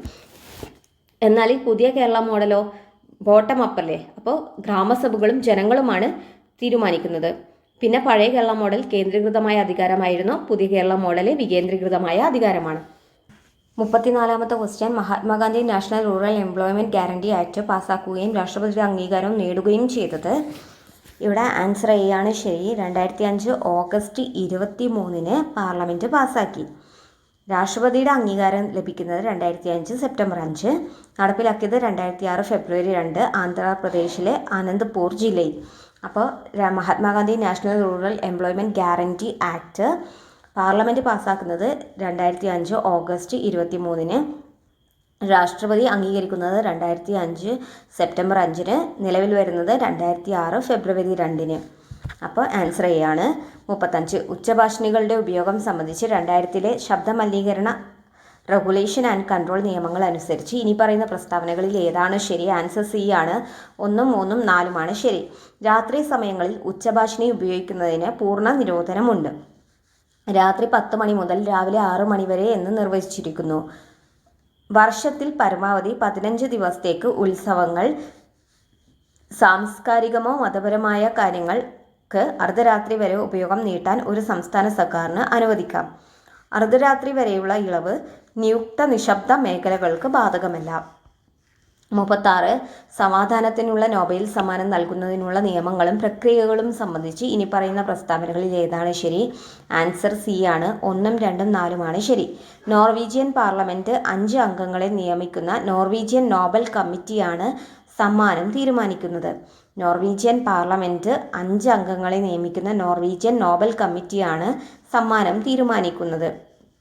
രാജ്യങ്ങൾക്കിടയിലുള്ള കൂട്ടായ്മയും സ്റ്റാൻഡിംഗ് ആർമികളുടെ എണ്ണവും കുറയ്ക്കുന്നതും മെച്ചപ്പെടുത്തുന്നതിനും ഏറ്റവും കൂടുതൽ പ്രവർത്തിച്ച ഒരാൾക്കാണ് സമ്മാനം നൽകുന്നത്. രാജ്യങ്ങൾക്കിടയിലുള്ള കൂട്ടായ്മയും സ്റ്റാൻഡിംഗ് ആർമികളുടെ എണ്ണവും കുറയ്ക്കുന്നതും മെച്ചപ്പെടുത്തുന്നതിന് ഏറ്റവും കൂടുതൽ പ്രവർത്തിച്ച ഒരാൾക്കാണ് സമ്മാനം നൽകുന്നത്. ഓഗസ്റ്റ് അല്ലെങ്കിൽ സെപ്റ്റംബർ മാസങ്ങളിൽ കമ്മിറ്റി അംഗങ്ങൾക്കിടയിൽ സമവായത്തിലൂടെ വിജയിയെ തിരഞ്ഞെടുക്കും. ഓഗസ്റ്റ് അല്ലെ സെപ്റ്റംബർ മാസങ്ങളിൽ കമ്മിറ്റി അംഗങ്ങൾക്കിടയിൽ സമവായത്തിലൂടെ വിജയിയെ തിരഞ്ഞെടുക്കും. മൂന്നാമത്തെ ഓപ്ഷനാണ് തെറ്റ്. സമ്മാനത്തിനുള്ള നാമനിർദ്ദേശങ്ങൾ നിലവിലുള്ള രാഷ്ട്രത്തലവന്മാരിൽ നിന്നും സർവകലാശാല പ്രൊഫസറിൽ നിന്നും മാത്രമേ സ്വീകരിക്കുകയുള്ളൂ. അത് തെറ്റാണ്. നാമനിർദ്ദേശം സമർപ്പിക്കാൻ രാഷ്ട്രത്തലവന്മാർക്കും പ്രൊഫസർമാർക്കും പുറമെ അന്താരാഷ്ട്ര കോടതി അംഗങ്ങൾക്കും മുൻ നൊബേൽ ജേതാക്കൾക്കും അധികാരമുണ്ട്.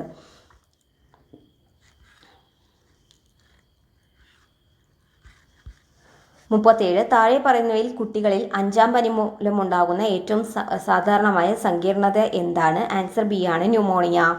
ഏത് പരിശോധനയിലൂടെയാണ് ക്ഷയരോഗം സ്ഥിരീകരിക്കുന്നത്? ആൻസർ ഡി ആണ് മാൻടോക്സ്. അപ്പോൾ ഏത് പരിശോധനയിലൂടെയാണ് ക്ഷയരോഗം സ്ഥിരീകരിക്കുന്നത്? മാൻടോക്സ് ടെസ്റ്റ് ആണ്. എന്നാൽ ഈ ക്ഷയരോഗത്തിൻ്റെ വാക്സിനാണ് BCG വാക്സിൻ. മാൻടോക്സ് ടെസ്റ്റ് ക്ഷയരോഗം സ്ഥിരീകരിക്കാനും BCG വാക്സിൻ ക്ഷയരോഗത്തിൻ്റെ ചികിത്സേൻ്റെ വാക്സിനുമാണ്. വൈഡൽ ടെസ്റ്റ് ടൈഫോയിഡ് കണ്ടെത്താനുള്ള ടെസ്റ്റും എലിസ ടെസ്റ്റ് HIV കണ്ടെത്താനുള്ള പ്രാഥമിക പരിശോധനയുമാണ്. മനുഷ്യ ശരീരത്തിലെ അനുബന്ധാസ്ഥികളുടെ എണ്ണമാണ് 126. മനുഷ്യ ശരീരത്തിലെ അനുബന്ധാസ്ഥികളുടെ എണ്ണം 126. മൊത്തം 206 അസ്ഥികളാണ് മനുഷ്യ ശരീരത്തിലുള്ളത്. 80 എണ്ണം അക്ഷീയാസ്ഥികൂടം അല്ലെങ്കിൽ ആക്സിയൽ സ്കെൽറ്റനിലും 126 എണ്ണം അനുബന്ധാസ്ഥികൂടവുമാണ്. 40. വൃക്ക ഹോർമോൺ എന്നറിയപ്പെടുന്ന ജീവകം. വൃക്ക ഹോർമോൺ എന്നറിയപ്പെടുന്നത് ആൻസർ എ ആണ്, ജീവകം ഡി. വിറ്റാമിൻ ഡി ഒരു ഹോർമോണായാണ് പ്രവർത്തിക്കുന്നത്. വൃക്കകളാണ് ഇതിനെ സജീവ രൂപത്തിലേക്ക് മാറ്റുന്നത്. വിറ്റാമിൻ ഡി ഒരു ഹോർമോണായാണ് പ്രവർത്തിക്കുന്നത്. വൃക്കകളാണ് ഇതിനെ സജീവ രൂപത്തിലേക്ക് മാറ്റുന്നത്. അതിനാൽ ഇതിനെ കിഡ്നി ഹോർമോൺ എന്ന് പറയുന്നു. അപ്പോൾ വിറ്റാമിൻ ഡി ആണ് വൃക്ക ഹോർമോൺ എന്നറിയപ്പെടുന്നത്. താഴെ പറയുന്നതിൽ അർബുദ രോഗ ലക്ഷണമല്ലാത്തത് ഏത്? ആൻസർ ബി ആണ് വേഗത്തിൽ ശരീരഭാരം കൂടുക. കാരണം എന്താണെന്ന് വെച്ചാൽ ക്യാൻസർ രോഗികൾക്ക് ശരീരഭാരം കുറയുകയാണ് ചെയ്യുക, വെയിറ്റ് ലോസ് ആണ് ഉണ്ടാവുക.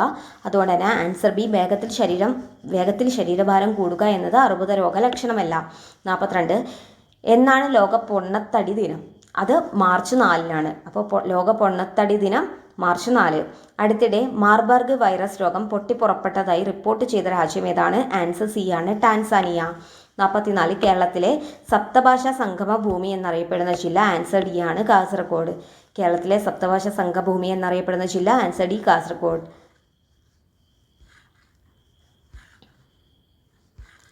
45. 30 കിലോഗ്രാം പിണ്ഡമുള്ള ഒരു വസ്തുവിന്മേൽ 60 കിലോഗ്രാം പിണ്ഡമുള്ള മറ്റൊരു വസ്തു പ്രയോഗിച്ച ആകർഷണ ബലം F ആണെങ്കിൽ 30 കിലോഗ്രാം പിണ്ഡമുള്ള വസ്തു 60 കിലോഗ്രാം പിണ്ഡമുള്ള വസ്തുവിന്മേൽ പ്രയോഗിക്കുന്ന ആകർഷബലം എന്തായിരിക്കും? ഇവിടെ അതായത് രണ്ട് വസ്തുക്കളാണ് പറയുന്നത്. ഒന്നിനൊരു 30 കിലോഗ്രാമും ഉണ്ട്, ഒന്നിനൊരു 60 കിലോഗ്രാമും ഉണ്ട്. അപ്പോൾ 30 കിലോഗ്രാമും ഉണ്ട്, 60 കിലോഗ്രാമും ഉണ്ട്. 30 കിലോഗ്രാം വസ്തു 60 കിലോഗ്രാമിൽ പ്രയോഗിച്ച ബലം എത്രയാണെന്നാണ് ചോദിച്ചത്. അപ്പോൾ നമുക്ക് തന്നത് എഫ് എന്ന് പറയുന്നത് 60 കിലോഗ്രാം വസ്തു 30-ന്മേൽ പ്രയോഗിച്ച ബലം. 60 കിലോഗ്രാം വസ്തു 30 കിലോഗ്രാം വസ്തുവിന്മേൽ പ്രയോഗിച്ച ബലം എഫ് ആണെങ്കിൽ 30 കിലോഗ്രാം വസ്തു 60 കിലോഗ്രാം വസ്തുവിൽ പ്രയോഗിച്ച ബലം എത്രയാണെന്നാണ് ചോദിച്ചത്. ഇവിടെ രണ്ടും തുല്യമാണ്. രണ്ട് വസ്തുക്കൾ തമ്മിലുള്ള ഗുരുത്വാകർഷണ ബലം എപ്പോഴും തുല്യമായിരിക്കും. അതായത് ഇപ്പോൾ എ എന്ന് പറയുന്ന വസ്തു ബിയിലേക്ക് പ്രയോഗിച്ച ബലവും ബി എന്ന വസ്തു എയിലേക്ക് പ്രയോഗിച്ച ബലത്തിനും ഒരേ ഇക്വേഷൻ ആണുള്ളത്. അതായത് Gm1m2/r² ആണ്. F= ആകർഷണ ബലം, രണ്ട് വസ്തുക്കൾ തമ്മിലുള്ള ആകർഷണ ബലം F= Gm1m2/r² ആണ്. അപ്പോൾ രണ്ട് വസ്തുക്കളും അങ്ങോട്ടും ഇങ്ങോട്ടും ആകർഷിക്കുന്ന ബലം സെയിം ആയിരിക്കും.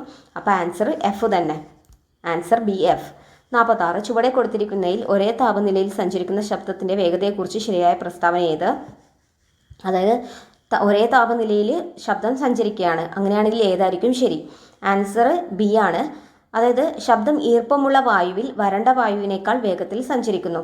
കാരണം എന്തെന്നാൽ ഈർപ്പമുള്ള വായുവിന് അന്തരീക്ഷത്തിൽ ഈർപ്പം കൂടുമ്പോൾ വായുവിൻ്റെ സാന്ദ്രത കുറയും. അന്തരീക്ഷത്തിൽ ഈർപ്പം കൂടുമ്പോൾ എന്ത് വരും? സാന്ദ്രത, അതായത് ഡെൻസിറ്റി, വായുവിൻ്റെ ഡെൻസിറ്റി കുറയും. അപ്പോൾ ശബ്ദത്തിന് വേഗത്തിൽ സഞ്ചരിക്കാൻ പറ്റും. ഡെൻസിറ്റി കുറയുമ്പോൾ ശബ്ദം കൂടുതൽ വേഗത്തിൽ സഞ്ചരിക്കും. അപ്പോൾ ഫസ്റ്റ് എ എന്ന് പറയുന്ന ഓപ്ഷൻ എടുക്കുകയാണെങ്കിൽ ശബ്ദം വരണ്ട വായുവിൽ ഈർപ്പമുള്ള വായുവിനേക്കാൾ വേഗത്തിൽ സഞ്ചരിക്കുന്നു. അത് തെറ്റാണ്. കാരണം വരണ്ട വായുവിന് ഡെൻസിറ്റി കൂടുതലായിരിക്കും, അപ്പോൾ ശബ്ദം വേഗത്തിൽ സഞ്ചരിക്കില്ല. ഈർപ്പമുള്ള വായുവിനാണ് അല്ലെ ഹ്യൂമിഡിറ്റി ഉള്ള വായുവിനാണ് ഡെൻസിറ്റി കുറവ്. അപ്പോൾ ഡെൻസിറ്റി കുറയുമ്പോൾ ശബ്ദത്തിന് വേഗത്തിൽ സഞ്ചരിക്കാൻ പറ്റും. അപ്പോൾ ഓപ്ഷൻ ബി ആണെങ്കിലോ ശബ്ദം ഈർപ്പമുള്ള വായുവിൽ വരണ്ട വായുവിനേക്കാൾ വേഗത്തിൽ സഞ്ചരിക്കുന്നത് ശരിയാണ്. കാരണം ഈർപ്പമുള്ള വായു ഹ്യൂമിഡിറ്റി ഉള്ള വായുവിന് സാന്ദ്രത കുറവായിരിക്കും, അപ്പോൾ വേഗത്തിൽ ശബ്ദത്തിന് സഞ്ചരിക്കാൻ പറ്റും. ശബ്ദത്തിന് വരണ്ട വായുവിലും ഈർപ്പമുള്ള വായുവിലും ഒരേ വേഗതയല്ല. വരണ്ട വായുവിന് ഡെൻസിറ്റി വ്യത്യാസമുണ്ട്. വരണ്ട വായുവിൽ ഡെൻസിറ്റി കൂടുതലും ഈർപ്പമുള്ള വായുവിന് ഡെൻസിറ്റി കുറവുമാണ്. അപ്പോൾ വേഗത അതിനനുസരിച്ച് മാറും. 47 ഒരു സ്പ്രിംഗ് ബാലൻസിൽ നിന്ന് തൂക്കിയിട്ടിരിക്കുന്ന 10 ന്യൂട്ടൺ ഭാരം പൂർണ്ണമായും ഒരു സ്പ്രിംഗ് ബാലൻസിൽ നിന്ന് തൂക്കിയിട്ടിരിക്കുന്ന 10 ന്യൂട്ടൺ ഭാരം പൂർണ്ണമായും വെള്ളത്തിൽ മുങ്ങിയിരിക്കുന്നു. അതായത് ഇപ്പോൾ ഒരു കല്ലുണ്ട്, അതിൻ്റെ ഭാരം 10 ന്യൂട്ടൺ ആണ്. അതൊരു സ്പ്രിംഗ് ബാലൻസിൽ തൂക്കിയിട്ടിരിക്കുക. അത് പൂർണ്ണമായിട്ട് എന്ത് ചെയ്തു? വെള്ളത്തിൽ മുക്കി. ഇപ്പോൾ സ്പ്രിംഗ് ബാലൻസിൽ കാണിക്കുന്ന അളവ് ഡാഷ് ആയിരിക്കും. അതായത് ഒരു വസ്തു വെള്ളത്തിൽ മുങ്ങിക്കിടക്കുമ്പോൾ അതിനെന്ത് ചെയ്യും? ആ വസ്തുവിന് മുകളിലേക്ക് ഒരു ബലം അനുഭവപ്പെടും. അതായത് ഇപ്പോൾ നമ്മൾ ഒരു കല്ല് നൂലിൽ കെട്ടി വെള്ളത്തിലേക്ക് ഇടുമ്പോൾ ആ കല്ലിന് വെള്ളം എന്ത് ചെയ്യും? മേലോട്ടേക്ക് ഒരു ബലം അനുഭവപ്പെടുത്തിക്കും. ഈ ബലത്തിനെയാണ് പ്ലവക്ഷമ ബലം എന്ന് പറയുന്നത്. അപ്പോൾ നമ്മളിപ്പോൾ ഒരു 10 കിലോ ഭാരമുള്ള കല്ല് നമ്മൾ വെള്ളത്തിന് മേലെ പിടിക്കുമ്പോഴും വെള്ളത്തിൽ ഇട്ടതിന് ശേഷം പിടിക്കുമ്പോഴും നമുക്ക് വെള്ളത്തിൽ ഇട്ട് പിടിക്കുന്നതിനായിരിക്കും വെയിറ്റ് കുറവ്. അതായത് നമ്മൾ കല്ലിൻ്റെ 10 കിലോ വെയിറ്റുള്ള കല്ല് നമ്മൾ വെള്ളത്തിലിടുമ്പോൾ എന്ത് ചെയ്യും? മേലോട്ട് വരുന്ന പ്ലവക്ഷമ ബലം നമുക്ക് അനുഭവപ്പെടുന്ന വെയിറ്റ് കുറയ്ക്കും. അതായത് 10 കിലോന്ന് കുറവേ നമുക്ക് അനുഭവപ്പെടും. അപ്പോൾ അതേപോലെ തന്നെയാണ് ഇവിടെ സ്പ്രിംഗ് ബാലൻസിൽ 10 ന്യൂട്ടൺ ഭാരമുള്ള ഒരു വസ്തു വെള്ളത്തിൽ മുക്കുന്നു. അപ്പോൾ വെള്ളത്തിൽ മുക്കുമ്പോൾ ഈ 10 ന്യൂട്ടൺ ഭാരമുള്ള വസ്തുവിൻ്റെ 10 ന്യൂട്ടൺ ഭാരമുള്ള വസ്തുവിന് നമുക്ക് 10 ന്യൂട്ടൺ ഭാരം അനുഭവപ്പെടില്ല. കുറേ ഭാരം പ്ലവക്ഷമ ബലം കാരണം നമുക്ക് കുറവായിട്ട് അനുഭവപ്പെടും. അപ്പോൾ ഇവിടെ നമുക്ക് തന്ന ഓപ്ഷനിൽ 10 ന്യൂട്ടനേക്കാളും കുറവായിട്ടുള്ളത് സി ആണ്, 6 ന്യൂട്ടൺ. 0 ന്യൂട്ടൺ ഒരിക്കലും വരില്ല. അതുകൊണ്ട് ആൻസർ സി ആണ്, 6 ന്യൂട്ടൺ. നമുക്ക് 0 വെയിറ്റ് ഒരിക്കലും അനുഭവപ്പെടില്ല. അതുകൊണ്ട് ആൻസർ സി. ബാക്കി 10 ന്യൂട്ടൺ സെയിം വെയിറ്റ് ആണ്, അപ്പോൾ അവിടെ പ്ലവക്ഷമ ബലം ഇല്ലാത്ത പോലെയാവും. പിന്നെ ബി 12 ന്യൂട്ടൺ കൂടുതലാണ്. അപ്പോൾ നമുക്ക് ഉത്തരമാക്കാൻ പറ്റുന്നത് സി മാത്രമാണ്. 48 ശ്രീഹരിക്കോട്ടയിൽ നിന്നും വിക്ഷേപിച്ച ഏത് ഉപഗ്രഹമാണ് ISROയുടെ ചരിത്രത്തിൽ പ്രാധാന്യമുള്ള 100ാം വിക്ഷേപണമായി അടയാളപ്പെടുത്തിയത്? ആൻസർ സി ആണ്, NVS-02.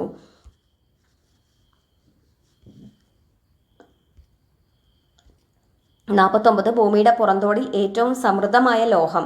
അപ്പോൾ ഭൂമിയുടെ ഭൂവൽക്കം അല്ലെ ഭൂമിയുടെ പുറന്തോടിലുള്ള ലോഹം അല്ലെ മൂലകങ്ങൾ എങ്ങനെയാണെന്ന് വെച്ചാൽ ഭൂമിയിൽ ഏറ്റവും കൂടുതൽ അല്ലെ ഭൂവൽക്കത്തിൽ ഏറ്റവും കൂടുതലുള്ളത് ഓക്സിജൻ ആണ്, പിന്നെ സിലിക്കൺ ആണ്, പിന്നെ അലൂമിനിയം ആണ്, പിന്നെ ഇരുമ്പാണ്. അപ്പോൾ ഓക്സിജൻ ഒരു വാതകമാണല്ലോ, സിലിക്കണോ ഒരു ഉപലോഹം ആ കാറ്റഗറിയിൽ വരുന്നതാണ്. അപ്പോൾ ഭൂമിയിൽ ഏറ്റവും കൂടുതൽ സമൃദ്ധമായ ലോഹം എന്ന് പറയുന്നത് അലൂമിനിയമാണ്. Answer D. താഴെ പറയുന്നവയിൽ ഏതാണ് ജെർമേനിയത്തിൻ്റെ ഐസോട്ടോൺ? ജെർമേനിയം 3276ൻ്റെ ഐസോട്ടോൺ ഏതാണെന്നാണ്. അപ്പോൾ ഐസോട്ടോൺ എന്ന് വെച്ചാൽ എന്താ? ഐസോട്ടോൺ എന്ന് വെച്ചാൽ ഈക്വൽ നമ്പർ ഓഫ് ന്യൂട്രോൺസ് ഉള്ള മൂലകങ്ങളെയാണ് ഐസോട്ടോൺ എന്ന് വിളിക്കുന്നത്. ന്യൂട്രോൺസിൻ്റെ എണ്ണം എങ്ങനെ നമുക്ക് കാണാൻ പറ്റുക? അറ്റോമിക് മാസിന്ന് അറ്റോമിക് നമ്പർ കുറച്ച് കഴിഞ്ഞാൽ നമുക്ക് ന്യൂട്രോണുകളുടെ എണ്ണം കിട്ടും.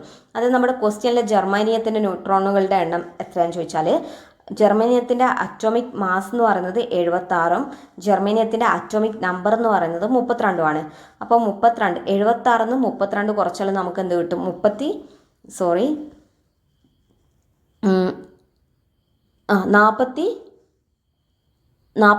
കിട്ടും. അപ്പോൾ 76 32 കുറച്ചാൽ 44. അതായത് ഈ ക്വസ്റ്റ്യൻ തന്ന മൂലകത്തിന് എത്ര ന്യൂട്രോൺസ് ഉണ്ട്? 44 ന്യൂട്രോൺസ് ഉണ്ട്. അപ്പോൾ നമ്മുടെ ആൻസർ ഡി ആണ്, 78. 78ഉം 34. ഇവിടെ ഡിയിൽ തന്നിരിക്കുന്ന മൂലകത്തിന് മാസ് നമ്പർ 78ഉം അറ്റോമിക് നമ്പർ 34. അപ്പം അറ്റോമിക് മാസ് നമ്പറിൻ്റെയും അറ്റോമിക് നമ്പറിൻ്റെയും ഡിഫറൻസ് ആണ് ന്യൂട്രോണുകളുടെ എണ്ണം. അപ്പോൾ 78 34 കുറച്ചാൽ അതും 44 78 34 കുറച്ചാലും 44 കിട്ടും. അതുപോലെ ക്വസ്റ്റ്യനിൽ തന്ന മൂലകം ജെർമേനിയത്തിൻ്റെ 76 32 കുറച്ചാലും 44 കിട്ടും. അതായത് രണ്ടിൻ്റെയും ന്യൂട്രോൺസിൻ്റെ എണ്ണം സെയിം ആണ്. അപ്പോൾ ജെർമേനിയത്തിൻ്റെ ഐസോട്ടോൺ എന്ന് പറയുന്നത് ഓപ്ഷൻ ഡി ആയിരിക്കും. ഇനി ഓപ്ഷൻ എയിലുള്ള ജെർമേനിയത്തിൻ്റെ ന്യൂട്രോണുകളുടെ എണ്ണം എന്ന് വെച്ചാൽ 77 32 കുറക്കുന്നതാണ്. അത് നമുക്ക് എത്ര കിട്ടും? 45 കിട്ടുക. 45. ക്വസ്റ്റ്യൻ്റെ ന്യൂട്രോണുകളുടെ എണ്ണം 44. അപ്പോൾ ഓപ്ഷൻ എയിൽ 45 ന്യൂട്രോൺസ് ആണുള്ളത്. അപ്പോൾ അത് ഐസോട്ടോൺ അല്ല. ഇനി ഓപ്ഷൻ ബിയിലാണെങ്കിലോ എത്ര ന്യൂട്രോൺസ് ഉണ്ട്? 78 33 കുറക്കുകയാണെങ്കിൽ നമുക്ക് 45 കിട്ടും. 45. അപ്പോൾ അതും ഐസോട്ടോൺ അല്ല. അങ്ങനെ പക്ഷേ എയും ബിയും ഐസോട്ടോണാണ്. കാരണം 77 - 32 45 78 - 33 45. അപ്പോൾ എയും ബിയും ഐസോട്ടോൺ ജോഡികളാണ്. ഇനി ഓപ്ഷൻ സിയിൽ എത്ര ന്യൂട്രോൺ ഉണ്ട്? 77 34 കുറക്കുകയാണെങ്കിൽ നമുക്ക് 43 കിട്ടും. 43. അപ്പോൾ ഈ ഓപ്ഷൻ സിക്ക് 41 ന്യൂട്രോൺസ് ആണുള്ളത്. അപ്പോൾ ഇവിടെ ആൻസർ എന്ന് പറയുന്നത് ഡി ആണ്. ഈ ക്വസ്റ്റ്യനിൽ തന്നതിൻ്റെയും ഓപ്ഷൻ ഡിയിലുള്ളതിനും സെയിം നമ്പർ ഓഫ് ന്യൂട്രോൺസ് ആണ്. ന്യൂട്രോൺസിൻ്റെ എണ്ണം അറ്റോമിക് മാസിന്ന് അറ്റോമിക് നമ്പർ കുറച്ചാൽ കിട്ടും. 51 താഴെ പറയുന്നതിൽ ആൽക്കലോയിഡുകളെ കുറിച്ച് ഇനി പറയുന്ന പ്രസ്താവനകളിൽ ഏതാണ് ശരിയല്ലാത്തത്? ആൻസർ സി ആണ്. 2ഉം 4ഉം ശരിയല്ല. ഒന്നാമത്തെ ഓപ്ഷൻ ശരിയാണ്. ഹെംലോക്ക് ചെടിയിൽ നിന്ന് വേർതിരിച്ചിരിക്കുന്ന വിഷത്തിൽ കാണപ്പെടുന്ന വിഷ ആൽക്കലോയിഡ് കോനയിലാണ്. ആൽക്കലോയിഡ് ക്വിനൈൽ പ്രധാനമായും എന്ത് ചികിത്സയ്ക്കുള്ളതാണ്? മലേറിയ ചികിത്സക്കാണ്. അപ്പോൾ ക്വിനൈൽ എന്തിനാണ്? മലേറിയ ചികിത്സയ്ക്കാണ്. ആൽക്കലോയിഡ് ക്വിനൈൽ ഉപയോഗിക്കുന്ന മലേറിയ ചികിത്സയ്ക്ക്. മോർഫിൻ ഒരു ഫിനാൻത്രീൻ ആൽക്കലോയിഡാണ്. അതുപോലെ തന്നെ സെർട്ടേണിൻ വേർതിരിച്ചെടുത്ത ആദ്യത്തെ ആൽക്കലോയിഡ് എന്ന് പറയുന്നത് സെർട്യൂണർ ആദ്യമായി വേർതിരിച്ചെടുത്ത ആൽക്കലോയിഡാണ് മോർഫിൻ. സെർട്യൂണർ ആദ്യമായി വേർതിരിച്ചെടുത്ത ആൽക്കലോയിഡ് മോർഫിനാണ്. 2024 രസായനത്തിനുള്ള നോബൽ സമ്മാനം ലഭിച്ചത് എന്തിനാന്ന് വെച്ചാൽ ആൻസർ ബി ആണ്. കമ്പ്യൂട്ടേഷൻ, പ്രോട്ടീൻ രൂപകൽപ്പനയും പ്രോട്ടീൻ ഘടന പ്രവചനവും. 2024 David Baker, Demis ഹസാബിസ്, John M jumper എന്നിവർക്കാണ് 2024 നോബൽ ലഭിച്ചത്. രസായന നോബൽ. പ്രോട്ടീനുകളുടെ ഘടന പ്രവചിക്കുന്നതും പുതിയ പ്രോട്ടീൻ ഡിസൈൻ ചെയ്യുന്നതിനുമാണ് പുരസ്കാരം.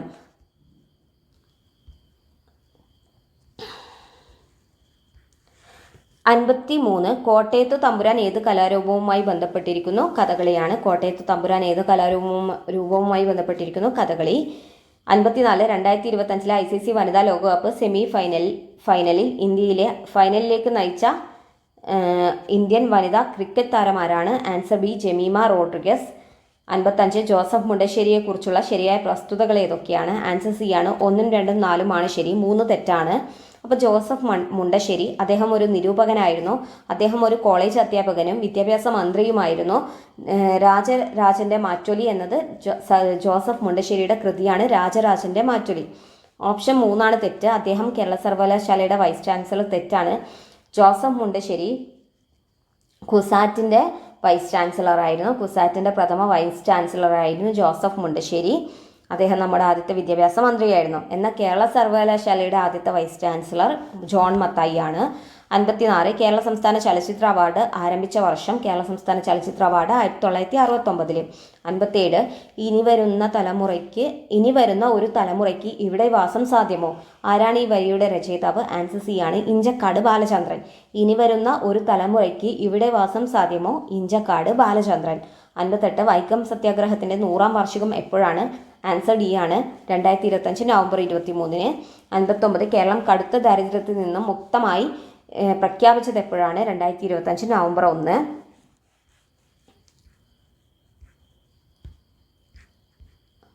60 താഴെ പറയുന്നവയിൽ ഏതാണ് പ്രോഗ്രാം എക്സിക്യൂഷൻ സമയത്ത് പ്രൈമറി മെമ്മറി ആവശ്യമായി വരുന്നതിന് ഏറ്റവും നന്നായി വിശദീകരിക്കുന്നത്? അതായത് പ്രോഗ്രാം എക്സിക്യൂഷനിൽ പ്രൈമറി മെമ്മറി എന്തുകൊണ്ടാണ് ആവശ്യം? ആൻസർ ബി ആണ്. പ്രോഗ്രാമുകൾ പ്രവർത്തിപ്പിക്കുവാൻ CPU ആവശ്യമായ വേഗത്തിലുള്ള ആക്സസ് ഇത് നൽകുന്നു. അതായത് CPU പ്രോഗ്രാം പ്രവർത്തിപ്പിക്കുമ്പോൾ സെക്കൻഡറി മെമ്മറി ആക്സസ് ചെയ്യാൻ കൂടുതൽ സമയമെടുക്കും. അതിനേക്കാളും പെട്ടെന്ന് പ്രൈമറി മെമ്മറി, അതായത് CPU ഡയറക്റ്റ് ബന്ധപ്പെട്ട മെമ്മറി CPU പെട്ടെന്ന് ആക്സസ് ചെയ്യാൻ പറ്റും. അപ്പോൾ അത് പ്രോഗ്രാം എക്സിക്യൂഷൻ്റെ സ്പീഡ് വർദ്ധിപ്പിക്കും. അതാണ് പ്രൈമറി മെമ്മറിയുടെ മെയിനായിട്ടുള്ള ആവശ്യം. ഓപ്ഷൻ എ ഷട്ട് ഡൗൺ സമയത്തും ഇത് ഡാറ്റ ശാശ്വതമായി സംഭരിക്കുന്നു. അത് തെറ്റാണ്. പ്രൈമറി മെമ്മറീസ് വോളറ്റൈലാണ്, അതായത് പ്രൈമറി മെമ്മറീസ് എന്താ പറയുക പവർ ഓഫ് ആയാൽ നമ്മൾ ഡാറ്റ സേവ് ചെയ്തിട്ടില്ലെങ്കിൽ നമുക്ക് ഡാറ്റ നഷ്ടപ്പെടും. പിന്നെ സെക്കൻഡറി മെമ്മറിയേക്കാൾ കൂടുതൽ ഡാറ്റ സംഭരിക്കാൻ കഴിയും പ്രൈമറി മെമ്മറിക്ക്. അത് തെറ്റാണ്. കാരണം സെക്കൻഡറി മെമ്മറിക്കാണ് കൂടുതൽ ഡാറ്റ സേവ് ചെയ്യാൻ പറ്റുക. പ്രൈമറി മെമ്മറി എന്ന് പറയുന്നത് ഭയങ്കര കോസ്റ്റ്ലിയുമാണ്, സ്പേസ് കുറവുമായിരിക്കും. പിന്നെ ഓപ്ഷൻ ഡി പ്രിൻറ്റ് ചെയ്യുന്ന അത് തെറ്റാണ്. പ്രിൻറ്റ് ചെയ്യുന്നതിന് മുന്നേ ഔട്ട്പുട്ട് നിലനിർത്താൻ മാത്രമേ ഇത് ഉപയോഗിക്കുന്നുള്ളൂ. അത് തെറ്റാണ്. നമ്മുടെ പ്രൈമറി മെമ്മറി നമുക്ക് ഡാറ്റാസ് എക്സിക്യൂഷൻ സമയത്ത് പല പ്രാവശ്യമായിട്ട് ഡാറ്റാസ് റീഡ് ചെയ്യാനും റൈറ്റ് ചെയ്യാനും ഒക്കെ നമ്മൾ പ്രൈമറി മെമ്മറി ഉപയോഗിക്കുന്നുണ്ട്. സ്റ്റോർ ചെയ്ത് വെക്കാനും ഒക്കെ പ്രൈമറി മെമ്മറി ഉപയോഗിക്കുന്നുണ്ട്. 61 ഒരു അവതരണ സോഫ്റ്റ്വെയറിന് ഏറ്റവും അനുയോജ്യമായ ജോലി. അതായത് പ്രസൻറ്റേഷൻ സോഫ്റ്റ്വെയർ എന്താ, സ്ലൈഡ്സ് ഉണ്ടാക്കുന്നതല്ലേ പ്രസൻറ്റേഷൻ സോഫ്റ്റ്വെയർ, അവതരണ സോഫ്റ്റ്വെയർ. അപ്പോൾ ഓപ്ഷൻ സി ആണ് ഇവിടെ ഉത്തരം. ടെക്സ്റ്റ്, ഇമേജ്, ആനിമേഷൻ എന്നിവ അടങ്ങിയ സ്ലൈഡ് തയ്യാറാക്കാനാണ് അവതരണ സോഫ്റ്റ്വെയർ ഉപയോഗിക്കുന്നത്. പ്രതിമാസ വിശകലനത്തിൻ്റെ സംഖ്യാ ഡാറ്റ സംഘടിപ്പിക്കൽ എക്സൽ അല്ലെ സ്പ്രെഡ്ഷീറ്റ് വഴിയാണ്. വലിയ അളവിലുള്ള ഉപഭോക്തൃ രേഖകൾ സംഭരിക്കാൻ നമ്മൾ ഡാറ്റാബേസ് മാനേജ്മെൻറ്റ് സിസ്റ്റമാണ് ഉപയോഗിക്കുന്നത്. 62 ഒരു ലൈബ്രറി സിസ്റ്റത്തിന് ഒരു കമ്പ്യൂട്ടർ ഇനി പറയുന്ന പ്രവർത്തനങ്ങൾ ചെയ്യുന്നു. 1 ഉപഭോക്താവിൽ നിന്നും ഒരു ബുക്ക് ID സ്വീകരിക്കുന്നു. 2 പുസ്തകം ലഭ്യമാണോ എന്ന് പരിശോധിക്കുന്നു. 3 പ്രശ്ന വിശദാംശം സംഭരിക്കുന്നു. 4 ലഭ്യം അല്ലെങ്കിൽ ലഭ്യമല്ല എന്ന് പ്രദർശിപ്പിക്കുന്നു. സിസ്റ്റം ഏത് തരത്തിലുള്ള നിർദ്ദേശങ്ങളാണ് ഉപയോഗിക്കുന്നത്?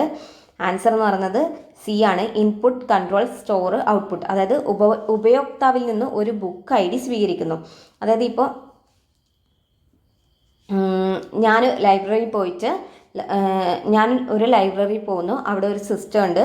ആ ലൈബ്രറിയിൽ അപ്പോൾ എനിക്ക് വേണ്ടത് സുഭാഷ് ചന്ദ്രൻ്റെ മനുഷ്യനൊരു ആമുഖമാണ്. അപ്പോൾ മനുഷ്യനൊരു ആമുഖത്തിന് 101 എന്ന് പറയുന്ന ഒരു കോഡ് ഉണ്ടെങ്കിൽ ഞാൻ 101 എന്ന് പറയുന്ന കോഡ് ചെയ്യുമ്പോൾ സിസ്റ്റത്തിലേക്ക് ഇവരെന്ത് ചെയ്യും, ലൈബ്രറിയിലുള്ള ആൾ 101 എൻ്റർ ചെയ്ത് നോക്കും, ഇൻപുട്ട് ചെയ്ത് കൊടുക്കും. അപ്പോൾ ഫസ്റ്റ് കണ്ടീഷൻ ഉപഭോക്താവിൽ നിന്നും ഒരു ബുക്ക് ID എങ്ങനെയാണ് സ്വീകരിക്കുന്നത്? ഞാൻ പറയുന്ന 101 ഇവർ കമ്പ്യൂട്ടറിൽ എൻ്റർ ചെയ്യും. ശേഷം സിസ്റ്റം എന്ത് ചെയ്യും, കമ്പ്യൂട്ടർ സിസ്റ്റം ഈ 101 എന്ന് പറയുന്ന ബുക്ക് ഇവിടെ ലഭ്യമാണോ എന്ന കൗണ്ട് നോക്കും. അതായത് എന്ത് ചെയ്യും, കൺട്രോൾ ചെയ്യും. അതായത് ഈ 101 അവൈലബിൾ ആണോ, അങ്ങനെ മാച്ച് ചെയ്ത് നോക്കും 101 ഉണ്ടോ എന്നുള്ളത്. അപ്പോൾ അതായത് കൺട്രോളാണ് അവിടെ നടക്കുന്നത്. ഇനി ഉണ്ടെങ്കിൽ അതിൻ്റെ ഡീറ്റെയിൽസ്, അതായത് ഷെൽഫ് നമ്പർ അതൊക്കെ എടുക്കും അല്ലേ, അതിൻ്റെ വിശദാംശം ഉണ്ടെങ്കിൽ എന്ത് ചെയ്യും, ഇപ്പോൾ 101 എന്ന് പറയുന്ന ബുക്ക് ഉണ്ട് എന്ന് വിചാരിച്ചു, ഉണ്ടെങ്കിൽ അത് ഞാനിപ്പോൾ എടുക്കുമല്ലോ. അപ്പോൾ ആ ബുക്ക് അവിടെ empty കാണിക്കാൻ വേണ്ടിയിട്ട് പുതിയ അല്ലെങ്കിൽ ഇപ്പോൾ 8 ബുക്ക് ഉണ്ടായിരുന്നെങ്കിൽ 8 ബുക്കിൽ നിന്ന് 1 എനിക്ക് തന്നാൽ പുതിയ വാല്യൂ 7 ആവുമല്ലോ. അങ്ങനെ 7 എന്ന് പറയുന്ന പുതിയ വാല്യൂ എന്ത് ചെയ്യും, സേവ് ചെയ്യണം, സംഭരിക്കും. അതാണ് സ്റ്റോറിൽ നടക്കുന്നത്. അപ്പോൾ സ്റ്റോർ 7 വരും അല്ലെ, സ്റ്റോർ 8-1 വരും. അങ്ങനെ അത് സ്റ്റോർ ചെയ്യും. നാലാമത്തത് ഇനി സിസ്റ്റം എന്ത് ചെയ്യും, ഔട്ട്പുട്ട് തരും. അതായത് ബുക്ക് ഉണ്ട്, ഇപ്പോൾ 0 ബുക്കാണ് ഉള്ളതെങ്കിൽ അവിടെ സ്റ്റോർ നടക്കൂല. അപ്പോൾ എന്ത് ചെയ്യും, ഔട്ട്പുട്ട് വരും. ലഭ്യമല്ലെങ്കിൽ ലഭ്യമല്ല എന്ന് പ്രദർശിപ്പിക്കും അല്ലേ, അതായത് ഔട്ട്പുട്ട് തരും, നോട്ട് അവൈലബിൾ എന്നുള്ള. അപ്പോൾ ആൻസർ സി ആണ്. Input, control, store, output.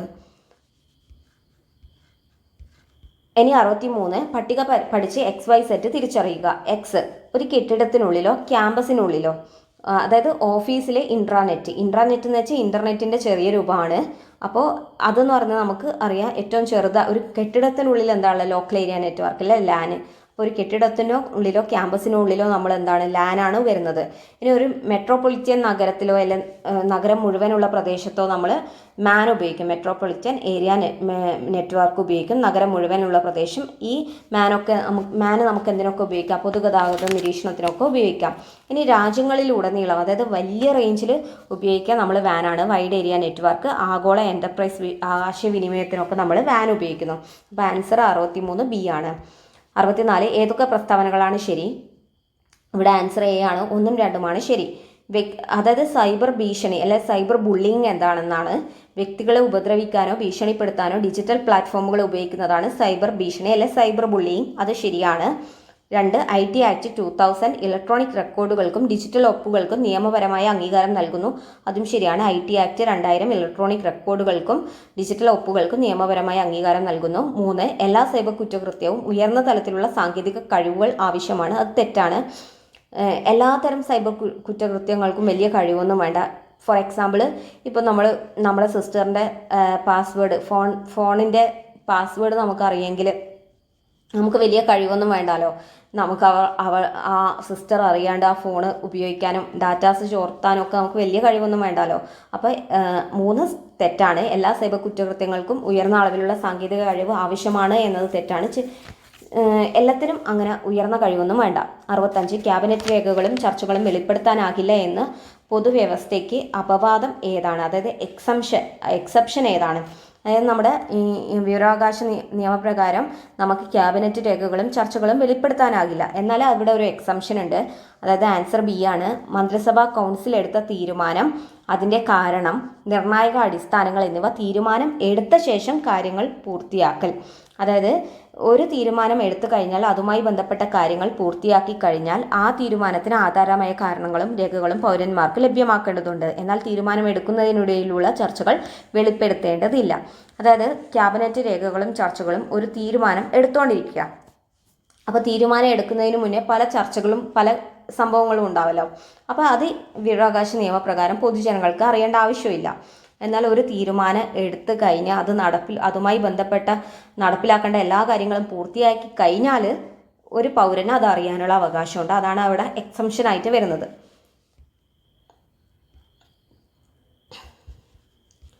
66 ഉപഭോക്തൃ സംരക്ഷണ നിയമത്തിന്റെ വിഭാഗം 75 പ്രകാരം തയ്യാറാക്കുന്ന മധ്യസ്ഥരുടെ പാനലിന്റെ പ്രമാണ സാധുത എത്ര കാലത്തേക്കാണ്? ആൻസർ ബി ആണ്, 5 വർഷം.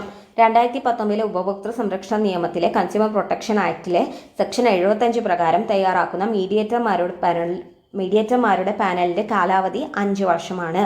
67 ട്രാൻസ്ജെൻഡർ വ്യക്തികൾക്ക് സ്വയം തിരിച്ചറിയുന്ന ലിംഗവ്യക്തിത്വത്തിനുള്ള അവകാശം നൽകുന്ന നിയമപരമായ അടിസ്ഥാനം എന്താണ്? ആൻസർ സി ആണ്. ഈ അവകാശം നൽകുന്ന നിയമത്തിന്റെ വ്യവസ്ഥകൾ. അതായത് ട്രാൻസ്ജെൻഡർ പേഴ്സൺ ആക്ട് 2019 പ്രകാരം ഒരു വ്യക്തിക്ക് തൻ്റെ സ്വത്വം സ്വയം തിരിച്ചറിയാനും പ്രഖ്യാപിക്കാനുള്ള അവകാശമുണ്ട്. അതായത് ഇപ്പം ഒരാൾക്ക് അയാൾ ഒരു ആണാന്ന് തോന്നുകയാണെങ്കിൽ അയാൾ പ്രഖ്യാപിച്ചാൽ മതി. ഇതിനായിട്ട് മെഡിക്കൽ ബോർഡിൻ്റെയോ മറ്റോ അനുമതിയോ ആവശ്യമില്ലെന്ന് നിയമം വ്യക്തമാക്കുന്നു. അതായത് ഈ നിയമപ്രകാരം എന്താണ്, ഇപ്പോൾ ഒരാൾക്ക് അയാൾ ആണാണെന്ന് തോന്നുകയാണെങ്കിൽ അയാൾ പ്രഖ്യാപിച്ചാൽ മതി. ഒരു മെഡിക്കൽ ബോർഡിൻ്റെ സർട്ടിഫിക്കറ്റോ ഒന്നും ആവശ്യമില്ല. അപ്പോൾ 67ാമത്തെ ക്വസ്റ്റ്യൻ, ട്രാൻസ്ജെൻഡർ വ്യക്തിക്ക് സ്വയം തിരിച്ചറിയുന്ന ലിംഗവ്യക്തിത്വത്തിനുള്ള അവകാശം നൽകുന്ന നിയമപരമായ അടിസ്ഥാനം ആൻസർ സി ആണ്. ഈ അവകാശം നൽകുന്ന നിയമത്തിൻ്റെ വ്യവസ്ഥകൾ തന്നെയാണ്. 68 കുട്ടികളുടെ പരിരക്ഷയും ശുശ്രൂഷയും സംബന്ധിച്ച് കുട്ടി കുറ്റവാളികളുടെ നീതി നിയമം 2015 നടപ്പാക്കുമ്പോൾ പാലിക്കേണ്ട അടിസ്ഥാന തത്വങ്ങളിൽ ഏതാണ് ഉൾപ്പെടാത്തത്? ആൻസർ ബി ആണ്. സ്ഥാനപരമായ പരിരക്ഷ ആദ്യപടിയായി സ്വീകരിക്കേണ്ടതെന്ന സിദ്ധാന്തം. അതായത് സ്ഥാനപരമായ പരിരക്ഷ എന്ന് വെച്ചാൽ കുട്ടികളെ ഇൻസ്റ്റിറ്റ്യൂഷണലൈസ് ചെയ്യുക അല്ലെങ്കിൽ ഷെൽട്ടർ ഹോമിലേക്ക് മാറ്റുക എന്നതാണ്. അപ്പോൾ കുട്ടികളെ ഷെൽട്ടർ ഹോമിലേക്ക് മാറ്റുക എന്നത് അവസാന മാർഗമായിരിക്കണം, ആദ്യപടിയായിട്ട് സ്വീകരിക്കാൻ പാടില്ല. അതാണ് അടിസ്ഥാന തത്വങ്ങളിൽ ഉൾപ്പെടാത്തത്. കുട്ടികളെ ഇൻസ്റ്റിറ്റ്യൂഷണലൈസ് ചെയ്യുക, ഷെൽട്ടർ ഹോമുകളിലേക്ക് അയക്കുക എന്നത് അവസാന മാർഗമായി മാത്രമേ ചെയ്യാവൂ എന്നതാണ് നിയമം പറയുന്നത്, ആദ്യഘട്ടമല്ല. 69 സംസ്ഥാന സർക്കാർ നിയന്ത്രിക്കുന്ന ഒരു പ്രാദേശിക അതോറിറ്റിയിലോ കോർപ്പറേഷനിലോ നിയമിതനായ ഒരു വ്യക്തി സംസ്ഥാന അഡ്മിനിസ്ട്രേറ്റീവ് ട്രൈബ്യൂണലുകളുടെ അധികാര പരിധിയിൽ വരുന്നത് ഉറപ്പാക്കുന്ന വ്യവസ്ഥ ഏത്? അതായത് ആൻസർ എ ആണ്. വകുപ്പ് 14 ഉപവ്യവസ്ഥ 1 ഉപഖണ്ഡം B. Administrative tribunal act 1985 section 14(1)(b) പ്രകാരമാണ്. 14(1)(b) പ്രകാരം തദ്ദേശ സ്വയംഭരണ സ്ഥാപനങ്ങളിലെ ജീവനക്കാരെയും മറ്റും സ്റ്റേറ്റ് അഡ്മിനിസ്ട്രേറ്റീവ് ട്രിബ്യൂണലിൻ്റെ അധികാര പരിധിയിൽ കൊണ്ടുവരുന്നത്. അതായത് തദ്ദേശ സ്വയംഭരണ സ്ഥാപനങ്ങളിലെ ജീവനക്കാരെയും മറ്റും സ്റ്റേറ്റ് അഡ്മിനിസ്ട്രേറ്റീവ് ട്രൈബ്യൂണലിൻ്റെ അധികാര പരിധിയിൽ കൊണ്ടുവരുന്ന സെക്ഷൻ 14(1)(b). 70 ഭാരതത്തിലെ ആദ്യത്തെ ലോക്പാൽ അധ്യക്ഷൻ ആരാണ്? ആൻസർ എ ആണ്, ജസ്റ്റിസ് പിനാക്കി ചന്ദ്രഘോഷ്. അപ്പോൾ ഭാരതത്തിലെ ആദ്യത്തെ ലോക്പാൽ അധ്യക്ഷൻ ജസ്റ്റിസ് പിനാക്കി ചന്ദ്രഘോഷ്. നിലവിലെ ലോക്പാൽ അധ്യക്ഷൻ എം ഖാൻവിൽക്കർ.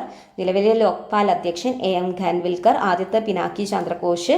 എന്നാൽ കേരളത്തിൻ്റെ ഇപ്പോഴത്തെ ലോകായുക്ത ചോദിച്ചാൽ എൻ അനിൽകുമാർ.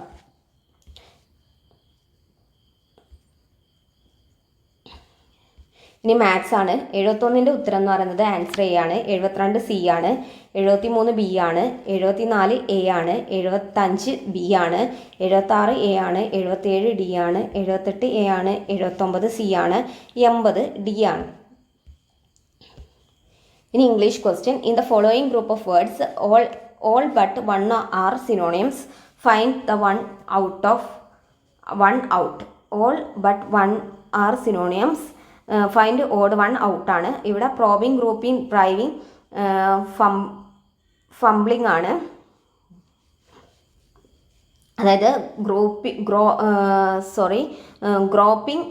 ഫംബ്ലിംഗ്, driving, probing. അതിൽ ഗ്രോപ്പിങ്ങിൻ്റെയും ഫംബ്ലിങ്ങിൻ്റെയും അർത്ഥം തപ്പിത്തടയുക എന്നതാണ്.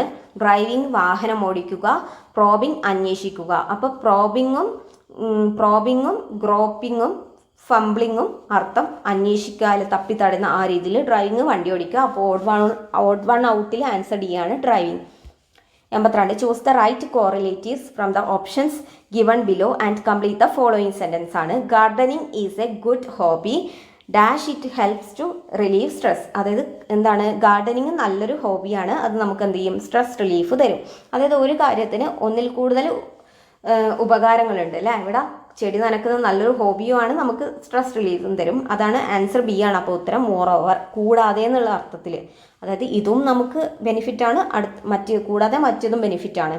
എന്നാൽ ഓപ്ഷൻ എ എന്താ വരാത്തത്, ഹൗ എവർ. ഹൗ എവർ എന്ന് പറയുമ്പോൾ രണ്ട് ഓപ്പോസിറ്റ് കാര്യങ്ങൾ പറയാനാണ് ഹൗ എവർ. അതായത് ഈ കാര്യത്തിന് ഇന്ന ഗുണമുണ്ട് എന്നാൽ ഇന്ന ദോഷവുമുണ്ട്, ആ രീതിയിൽ ഓപ്പോസിറ്റ് കാര്യം പറയാനാണ് ഹൗ എവർ. അതുപോലെ തന്നെ ആൻസർ സിയും ഓൺ ദ കോൺട്രറി, അതും ഓപ്പോസിറ്റ് കാര്യം പറയാൻ തന്നെയാണ്. അതുകൊണ്ട് അത് രണ്ടും വരില്ല. പിന്നെ ഡി, വേറിയാസ്. വേറിയാസ് എന്ന് വെച്ചാൽ രണ്ട് കാര്യങ്ങളെ താരതമ്യം ചെയ്യുമ്പോഴാണ് നമ്മൾ വേറിയാസ് ഉപയോഗിക്കുക. 83. Replace the underlined words with one word in the following sentence ആണ്. When I met my friend after several years he or she spoke to me with a unsatisfied desire about our good old school days. അതായത് പഴയ ആ കാര്യങ്ങളെക്കുറിച്ച് സങ്കടത്തോടെ ആഗ്രഹത്തോടെ ഓർക്കുന്നതിന് പറയുന്നതിനുള്ള one വേർഡാണ്. Answer A ആണ്, വിസ്റ്റ്ഫുള്ളി. വിസ്റ്റ്ഫുള്ളി എന്ന് വെച്ചാൽ എന്താ, പഴയ കാര്യങ്ങളെ സങ്കടത്തോടെയോ ആഗ്രഹത്തോടെയോ ഓർക്കുന്നതാണ് വിസ്റ്റ്ഫുള്ളി. എന്നാൽ ഡിസീറ്റ്ഫുള്ളി എന്ന് വെച്ചാൽ എന്താ, വഞ്ചനാപരമായി. ഡിസീറ്റ്ഫുള്ളി വഞ്ചനാപരമായി. കെയർഫുള്ളി ശ്രദ്ധയോടെ. ഫെയ്ത്ത്ഫുള്ളി വിശ്വസ്തയോടെ. വിസ്റ്റ്ഫുള്ളിയോ പഴയ കാര്യങ്ങളെക്കുറിച്ച് സങ്കടത്തോടെ ആഗ്രഹത്തോടെ ഓർക്കുന്നത് wistfully. 84. Add the right question tag to the following statement to make it a question. Some of us are not ready to go to the concert. അപ്പോൾ ഇവിടെ സം ഓഫ് അസ് വർ, അതിൽ ക്വസ്റ്റ്യൻ ടാഗാണ് ചോദിക്കുന്നത്. അപ്പോൾ ഫസ്റ്റ് ക്വസ്റ്റ്യൻ ടാഗിൽ ഇവിടെ not ready എന്നുള്ളത് കൊണ്ട് തന്നെ നമ്മളെ ക്വസ്റ്റ്യൻ ടാഗ് എന്തായാലും പോസിറ്റീവ് ആയിരിക്കും. അപ്പോൾ ഇവിടെ ആകെ ഒറ്റ ക്വസ്റ്റ്യൻ ടാഗേ പോസിറ്റീവ് ആയിട്ടുള്ളൂ. ആൻസർ സി ആണ്. ബാക്കി എല്ലാത്തിലും നോട്ട് ആഡ് ചെയ്തിട്ടുണ്ട്. അങ്ങനെ തന്നെ നോക്കുമ്പോൾ നമുക്ക് ആൻസർ സി കിട്ടും. പോരാത്തിന് ഓപ്ഷൻ എയിലും ഓപ്ഷൻ ഡിയിലും അസ് എന്നാണ് ഉപയോഗിച്ചത്. അതായത് ക്വസ്റ്റ്യൻ ടാഗിൽ ഒബ്ജക്റ്റീവ് പ്രോനൗണായ അസ്, മീ, ഹിം ഉപയോഗിക്കില്ല. പകരം സബ്ജക്റ്റീവ് പ്രോനൗൺസായ വി, ഐ, ഹിയെ ഉപയോഗിക്കും. അതുകൊണ്ട് തന്നെ എയും ഡിയും വരില്ല. അപ്പോൾ ആൻസർ വേർ വി ആണ്. 85. Complete the following sentence with the right phrasal വേർബാണ്. Choose your answer from the option given below. It is difficult to dash your good name once you have lost it. അതായത് it is difficult to dash your good name once you have lost it. അതായത് നമ്മുടെ നല്ല പേര് നമുക്ക് ഒരു കാലത്ത് നഷ്ടപ്പെട്ടാൽ അത് തിരിച്ച് കൊണ്ടുവരാന്നുള്ളത് പ്രയാസമെന്നുള്ളതിലാണ്. അപ്പോൾ ഇവിടെ ഓപ്ഷൻ എ ഗെറ്റ് ഡൗൺ എന്ന് വെച്ചാൽ താഴെ ഇറക്കുക അല്ലെങ്കിൽ നിരാശനാവുക. നമുക്ക് തിരിച്ചു കൊണ്ടുവരിക എന്നുള്ള മീനിങ്ങിലുള്ള ഫ്രേസൽ വേർബാണ്. അപ്പോൾ ഗെറ്റ് ഡൗൺ എന്ന് വെച്ചാൽ താഴെ ഇറക്കുക അല്ലെങ്കിൽ ഇറങ്ങുക അല്ലെങ്കിൽ നിരാശനാവുക. ദെൻ ഗോ ഓഫ് എന്താ, പൊട്ടിത്തെറിക്കുക അല്ലെങ്കിൽ സ്ഥലം വിട്ടു പോകുന്നതിന് ഗോ ഓഫ് എന്ന് പറയുക. ഗെറ്റ് അബൌട്ട് എന്ന് വെച്ചാൽ ഒരിടത്ത് നിന്നും മറ്റൊരിടത്തേക്ക് സഞ്ചരിക്കുക. അപ്പോൾ തിരിച്ചു വരിക എന്നുള്ള മീനിങ്ങിൽ ഗെറ്റ് ബാക്ക് ആണ്. നഷ്ടപ്പെട്ടത് തിരികെ പിടിക്കുക എന്ന അർത്ഥമാണ് ഗെറ്റ് ബാക്ക്. അപ്പോൾ നഷ്ടപ്പെട്ടത് തിരികെ പിടിക്കുക എന്നതാണ് get back. It is difficult to get back. അതായത് അത് തിരികെ പിടിക്കുന്നത് ബുദ്ധിമുട്ടാണ്. Your good name once you have lost it. 86. Change the following subject from active voice to passive voice. Choose your answer from the given phrase. Rash driving causes many accidents. ഒരു ആക്റ്റീവിനെ നമ്മൾ പാസീവിലേക്ക് മാറ്റുമ്പോൾ രണ്ടിലും സെയിം ടെൻസ് നമ്മൾ ഉപയോഗിക്കണം. അതായത് ഇവിടെ rash driving causes എന്ന് പറയുമ്പോൾ ഇതൊരു സിമ്പിൾ പ്രസൻറ്റ് ടെൻസ് ആണ്. അതായത് റാഷ് ഡ്രൈവിംഗ് ഇവിടെ വെർബ് കോസസ് ആണ്, അത് സിമ്പിൾ പ്രസൻറ്റിലുള്ളത്. അപ്പോൾ നമ്മൾ പാസീവ് എന്തായിരിക്കണം, പ്രസൻറ്റ് ടെൻസ് തന്നെയായിരിക്കണം. അതായത് നമ്മുടെ ആക്റ്റീവിൻ്റെ ടെൻസ് നമുക്ക് പാസീവ് കണ്ടാൽ മനസ്സിലാക്കാൻ പറ്റണം. അതുകൊണ്ട് തന്നെ ആക്റ്റീവിലുള്ള സെയിം ടെൻസിനെ റെപ്രസെൻ്റ് ചെയ്യുന്ന സാധനം പാസീവിലും വേണം. അപ്പോൾ ഇവിടെ നമ്മൾ നോക്കുകയാണെങ്കിൽ എ ആണ് നമ്മുടെ ഉത്തരം. ഇപ്പം ബിയിലും സിയിലും ഡിയിലെല്ലാം വില്ലും വുഡൊക്കെ ഉപയോഗിച്ചിട്ടുണ്ട് അല്ലേ. എന്നാലും നമ്മുടെ പ്രസൻറ്റ് ടെൻസിന് ആക്റ്റീവ് വോയിസ് പ്രസൻറ്റ് ടെൻസ് ആയതുകൊണ്ട് തന്നെ, സിമ്പിൾ പ്രസൻറ്റ് ആയതുകൊണ്ട് തന്നെ നമ്മുടെ പാസീവിലും എന്ത് വേണം, പ്രസൻറ്റ് ആയിട്ടുള്ള സാധനം വേണം. അപ്പോൾ ഓപ്ഷൻ എ ആണ്. Many car accidents are caused by rash driving ആണ്. ചോദ്യം സിമ്പിൾ പ്രസൻറ്റ് ആയതിനാൽ പാസീവ് വോയിസിലും ടെൻസ് മാറാൻ പാടില്ല. അതുകൊണ്ട് തന്നെ ആർ കോസ്ഡ് ആവും. കോസസ് എന്താവും, ആർ കോസ്ഡ് ആവും. 87. Fill in the blanks with the correct tense form of the verb given in bracket. If you had gone to the first you dash to see the magic show. ഇവിടെ നമുക്കറിയാം അല്ലേ, if plus had plus V3 ആണ് വന്നത്. അപ്പോൾ നമുക്കറിയാം ഈഫിൻ്റെ കൂടി had വരികയാണെങ്കിൽ, ആദ്യത്തെ ഈഫ് പാർട്ടിൻ്റെ കൂടി ഹാഡ് വരികയാണെങ്കിൽ സെക്കൻഡ് പാർട്ടിൽ എന്തായിരിക്കണം, വുഡ് ഹാവ് പ്ലസ് V3 വരണം. അങ്ങനെ നമുക്ക് സിമ്പിളായിട്ട് ഇത് ഓർക്കാം. ഈഫിൻ്റെ ഭാഗത്ത് ഹാഡ് വരികയാണെങ്കിൽ സെക്കൻഡ് ഭാഗത്ത് വുഡ് ഹാവ് V3 വരണം. അങ്ങനെയാണെങ്കിൽ ഓപ്ഷൻ ഡിയിൽ വുഡ് ഹാവ് ബീൻ ആബിൾ എന്നുണ്ട്. അപ്പോൾ ഓപ്ഷൻ ഡി ആണ് ഇവിടെ ഉത്തരം, would have been. If plus had plus V3 എന്ന് വന്നാൽ അത് തേർഡ് കണ്ടീഷണൽ ആണ്. അതിൻ്റെ കൂടെ വരുന്നത് എപ്പോഴും വുഡ് ഹാവ് പ്ലസ് V3 ആയിരിക്കണം. ഇവിടെ നമ്മൾ ഈഫിൻ്റെ കൂടെ ഹാഡ് മാത്രം ഓർത്താൽ മതി. ഈഫും ഹാഡും വന്നു കഴിഞ്ഞാൽ സെക്കൻഡ് പാർട്ടിൽ വുഡ് ഹാവ് പ്ലസ് V3 വരണം. 88. He was trying to convince her but it was pointless. അവനവളെ മനസ്സിലാക്കാൻ നോക്കുന്നുണ്ട്, പക്ഷെ അത് വെറുതെയാണ്. അതാണ് ഇവിടെ 88 പറയുന്നത്. In the above sentence the underlined words can be replaced by the idiomatic expression. അതായത് വെറുതെ പറയുന്നതാന്നുള്ള മീനിങ്ങിലുള്ള ഇഡിയോമാറ്റിക് എക്സ്പ്രഷൻ ഏതാണെന്നാണ് ചോദിക്കുന്നത്. അപ്പോൾ first option A beating around the bush ആണ്. ബീറ്റിംഗ് എറൗണ്ട് ദ ബുഷ് എന്ന് വെച്ചാൽ കാര്യം നേരിട്ട് പറയാതെ വളച്ചൊടിക്കുക. പക്ഷേ ഇവിടെ നമുക്ക് വേണ്ടത് എന്താ, വെറുതെ പറയുക എന്നുള്ള മീനിങ് ആണ്. ഇവിടെ കാര്യം പറയുന്നുണ്ട്, പക്ഷെ വളച്ചൊടിച്ച് നേരിട്ട് പറയാണ്ട് വളച്ചൊടിക്കുന്നു എന്നതാണ് ബീറ്റിംഗ് എറൗണ്ട് ദ ബുഷ്. അപ്പോൾ അത് വരില്ല. പിന്നെ മൂന്നാമത്തതാണ് cutting the long story short. അതായത് വലിയ കഥ ചുരുക്കി പറയുന്നതിനെയാണ് cutting the long story short എന്ന് പറയുന്നത്. അതും ഇവിടെ വരില്ല. നമുക്ക് വേണ്ടത് പോയിന്റ്ലെസ് ആയിട്ട് വെറുതെ സംസാരിക്കുന്നതാണ്. അപ്പോൾ ഓപ്ഷൻ സി ആണ് ബീറ്റിംഗ് എ ഡെഡ് ഹോസ്. അതായത് ചത്ത കുതിരേനെ അടിക്കുക. അതായത് അത് പോയിന്റ്ലെസ്, അതായത് ഫലമില്ലാത്തൊരു പ്രവൃത്തിയല്ലേ. അപ്പോൾ ചോദ്യത്തിൽ പോയിന്റ്ലെസ്, ഫലമില്ലാത്തത് എന്ന് പറഞ്ഞതിനാൽ ചത്ത കുതിരയെ അടിക്കുന്നത് പോലെ എന്ന ശൈലിയാണ് അനുയോജ്യം. അതുകൊണ്ട് ആൻസർ സി ആണ്.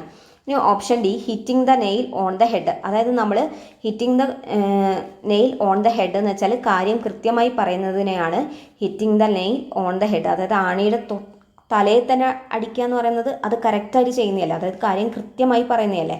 അതാണ് hitting the nail on the ഹെഡിൻ്റെ മീനിങ്. അപ്പോൾ ഇവിടെ എന്ന് പറയുന്നത് അവളെ പറഞ്ഞ് മനസ്സിലാക്കാൻ നോക്കി, പക്ഷെ അതൊക്കെ വെറുതെ ആയിരുന്നു, ഫലമില്ലായിരുന്നു. അത് ബീറ്റിംഗ് എ ഡെഡ് ഹോസ് ആണ്, അതായത് ചത്ത കുതിരേനെ അടിക്കുന്ന പോലെയാണ്. 89.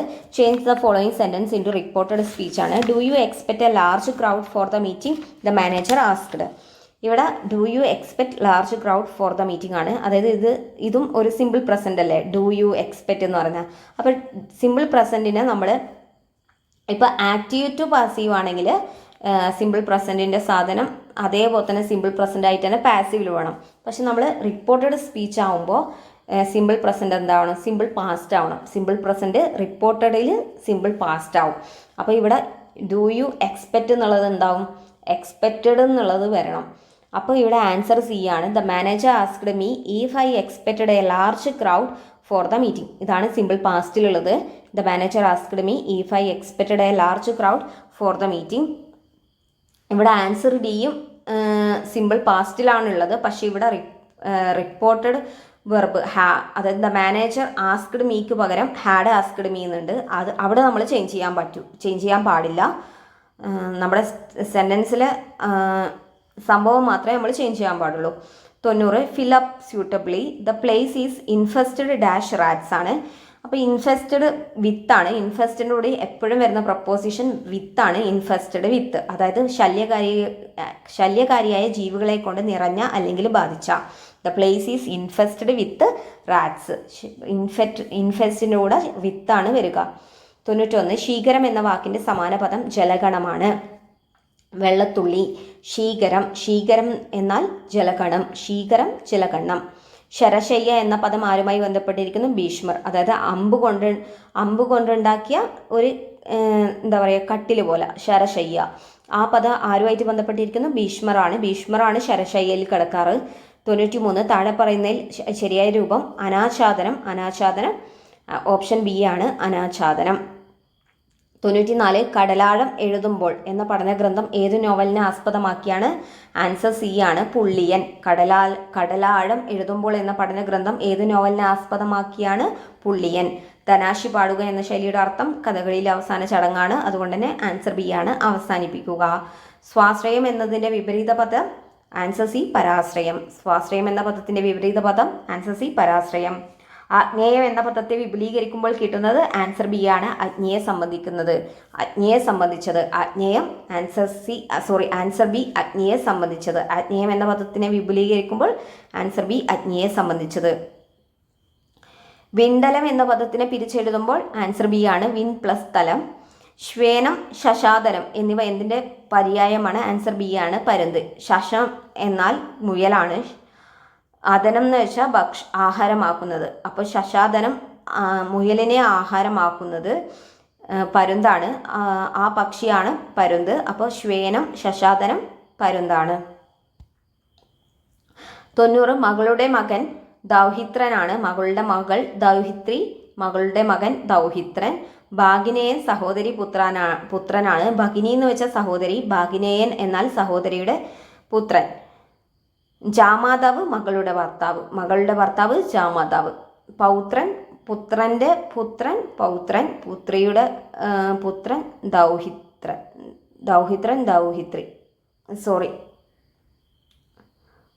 മകളുടെ മകൻ ദൗഹിത്രൻ, മകളുടെ മകൾ ദൗഹിത്രി, പുത്രൻ്റെ പുത്രൻ പൗത്രൻ, പുത്രൻ്റെ പുത്രി പൗത്രി, സഹോദരിയുടെ മകൻ ഭാഗിനേയൻ, ഭഗിനി സഹോദരി, മകളുടെ ഭർത്താവ് ജാമാതാവ്, മകൻ്റെ ഭാര്യ സ്നൂഷ.